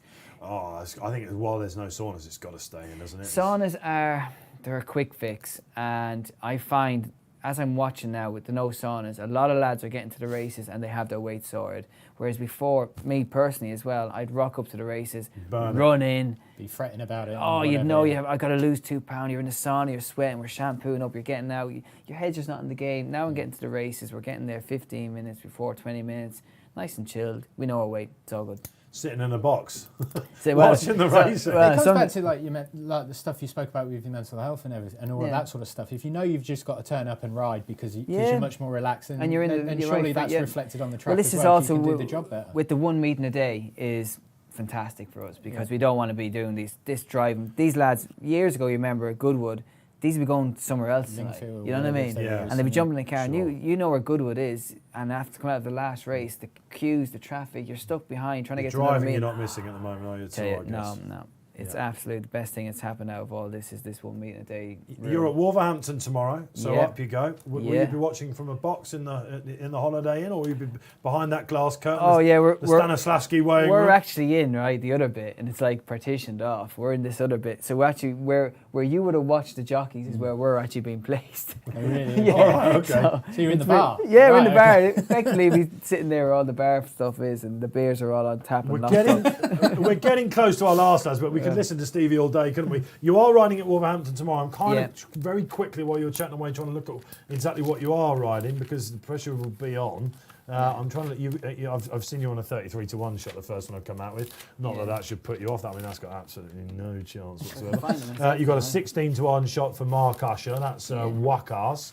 Where else have you got? Come on, you've got a few rides there, haven't you? Come on, Stevie's. Seaport.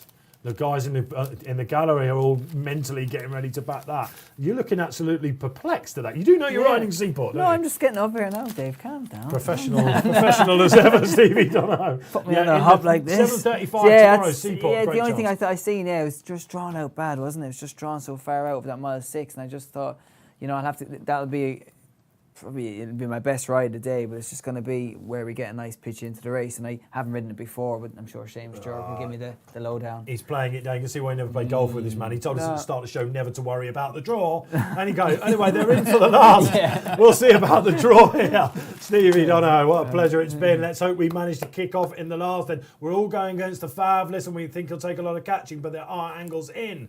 Neil Hubbard, you're going for the 2 Richard Fahey horses. How are they looking in the market? And Calcutta Cup, myself and Stevie's pick. Yeah, Quarantini is actually pretty weak in the market. Calcutta Cup, not too bad. But yeah, William Bligh still at the head of affairs, 6-4, 2.46. Will he get his own way out in front for Harry Bentley and Rafe Beckett? They made all with a big price winner in the first yesterday. This is the real hot pot of the day so far. Even English King's being sung. Magic One, how on earth did that go in such short favouritism? Fancy Blue out to 11-4, goes and does the business. Will the next 3 Favs win? Let us know. Still got time to get in some social comments along the way. This could be one of the races, Stevie, couldn't we? Where you wouldn't want the jockey mic, for example, live on ITV. Oh no, let's just be rough and ready now. Watch this. And away they go then for the last. Good luck in the 3:45 the nursery, and it is a little bit messy. In fact, it's R2. What are we doing here? Calcutta Cup and Quarantini. They must have been listening to us in the studio. Ridiculous scenes. Where's the pace coming from? I'm looking for William Bligh. Not as quick a way as you think he might be. In fact, Harry Bentley is wrestling his head at the moment. He's actually just about got the lead, but not surprisingly. 5-4 now. 5-4. Monza City of it's Johnson's what we think is the second string, just about taking on Stevie Donohoe in running. No, you can see it's a bit of a messy race. Calcutta is going to get. Oh, he's having a shocking. R2 are right out the back. What's going on? We've got no chance here, are we? I think Paul Keeley's pick as well. I'll tell you who has got a nice sit here, Stevie, is man of the Mark of the Man. Yeah.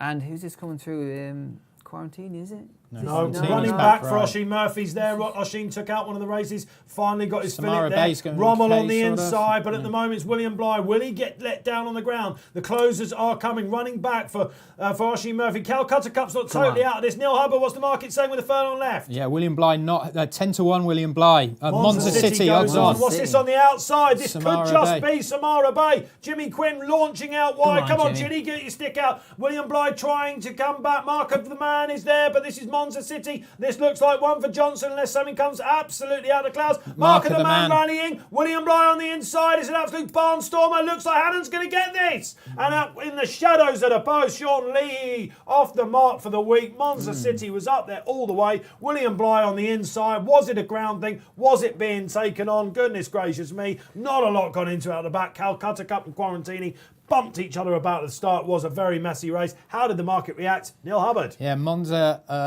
City 1.1.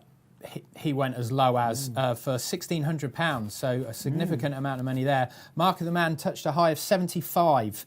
Wow. Mark of the Man, despite having a glorious run through. Yeah, as high as 75. William Bligh.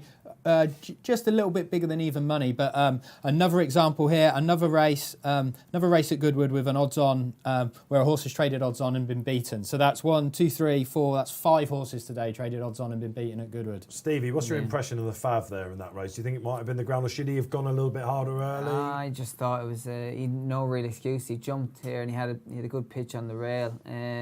Messy start, wasn't it? Messy start for someone behind there, yeah, but he had a good posse in here. No Give excuse. Calcutta Cup a chance. Another chance. You're right. They went a bit steady, didn't they? Yeah, they did. But I did think that's what could have happened. He could have got taken on and do a bit more than he wanted to do. Yeah, Balavad of Jamie Osborne's. That's run well on the outside from stall 10. Holly Doyle, considering it was really weak in the market and had a horribly wide trip. Quarantini nil. Just, I guess after that start was always going to be up against it. Yeah, and didn't handle the bend there. Looking at that, went really, really wide, but.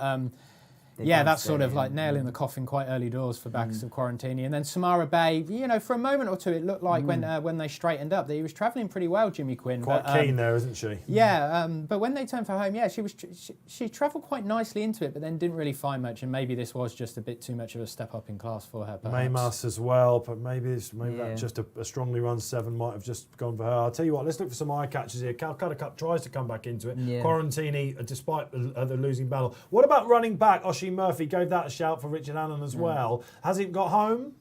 Yeah, he's tightening up. Yeah. That's what I thought. I think Rommel runs okay in the yellow there on the inside. Rommel sort of stays on quite nicely there and gets a lot closer at the finish. But the winner was pretty good by the end because he pulls away a bit, doesn't he?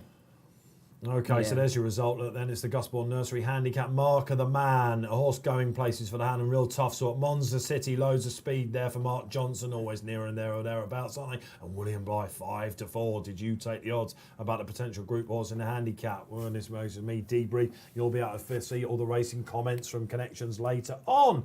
Well, that's our final race then, Stevie.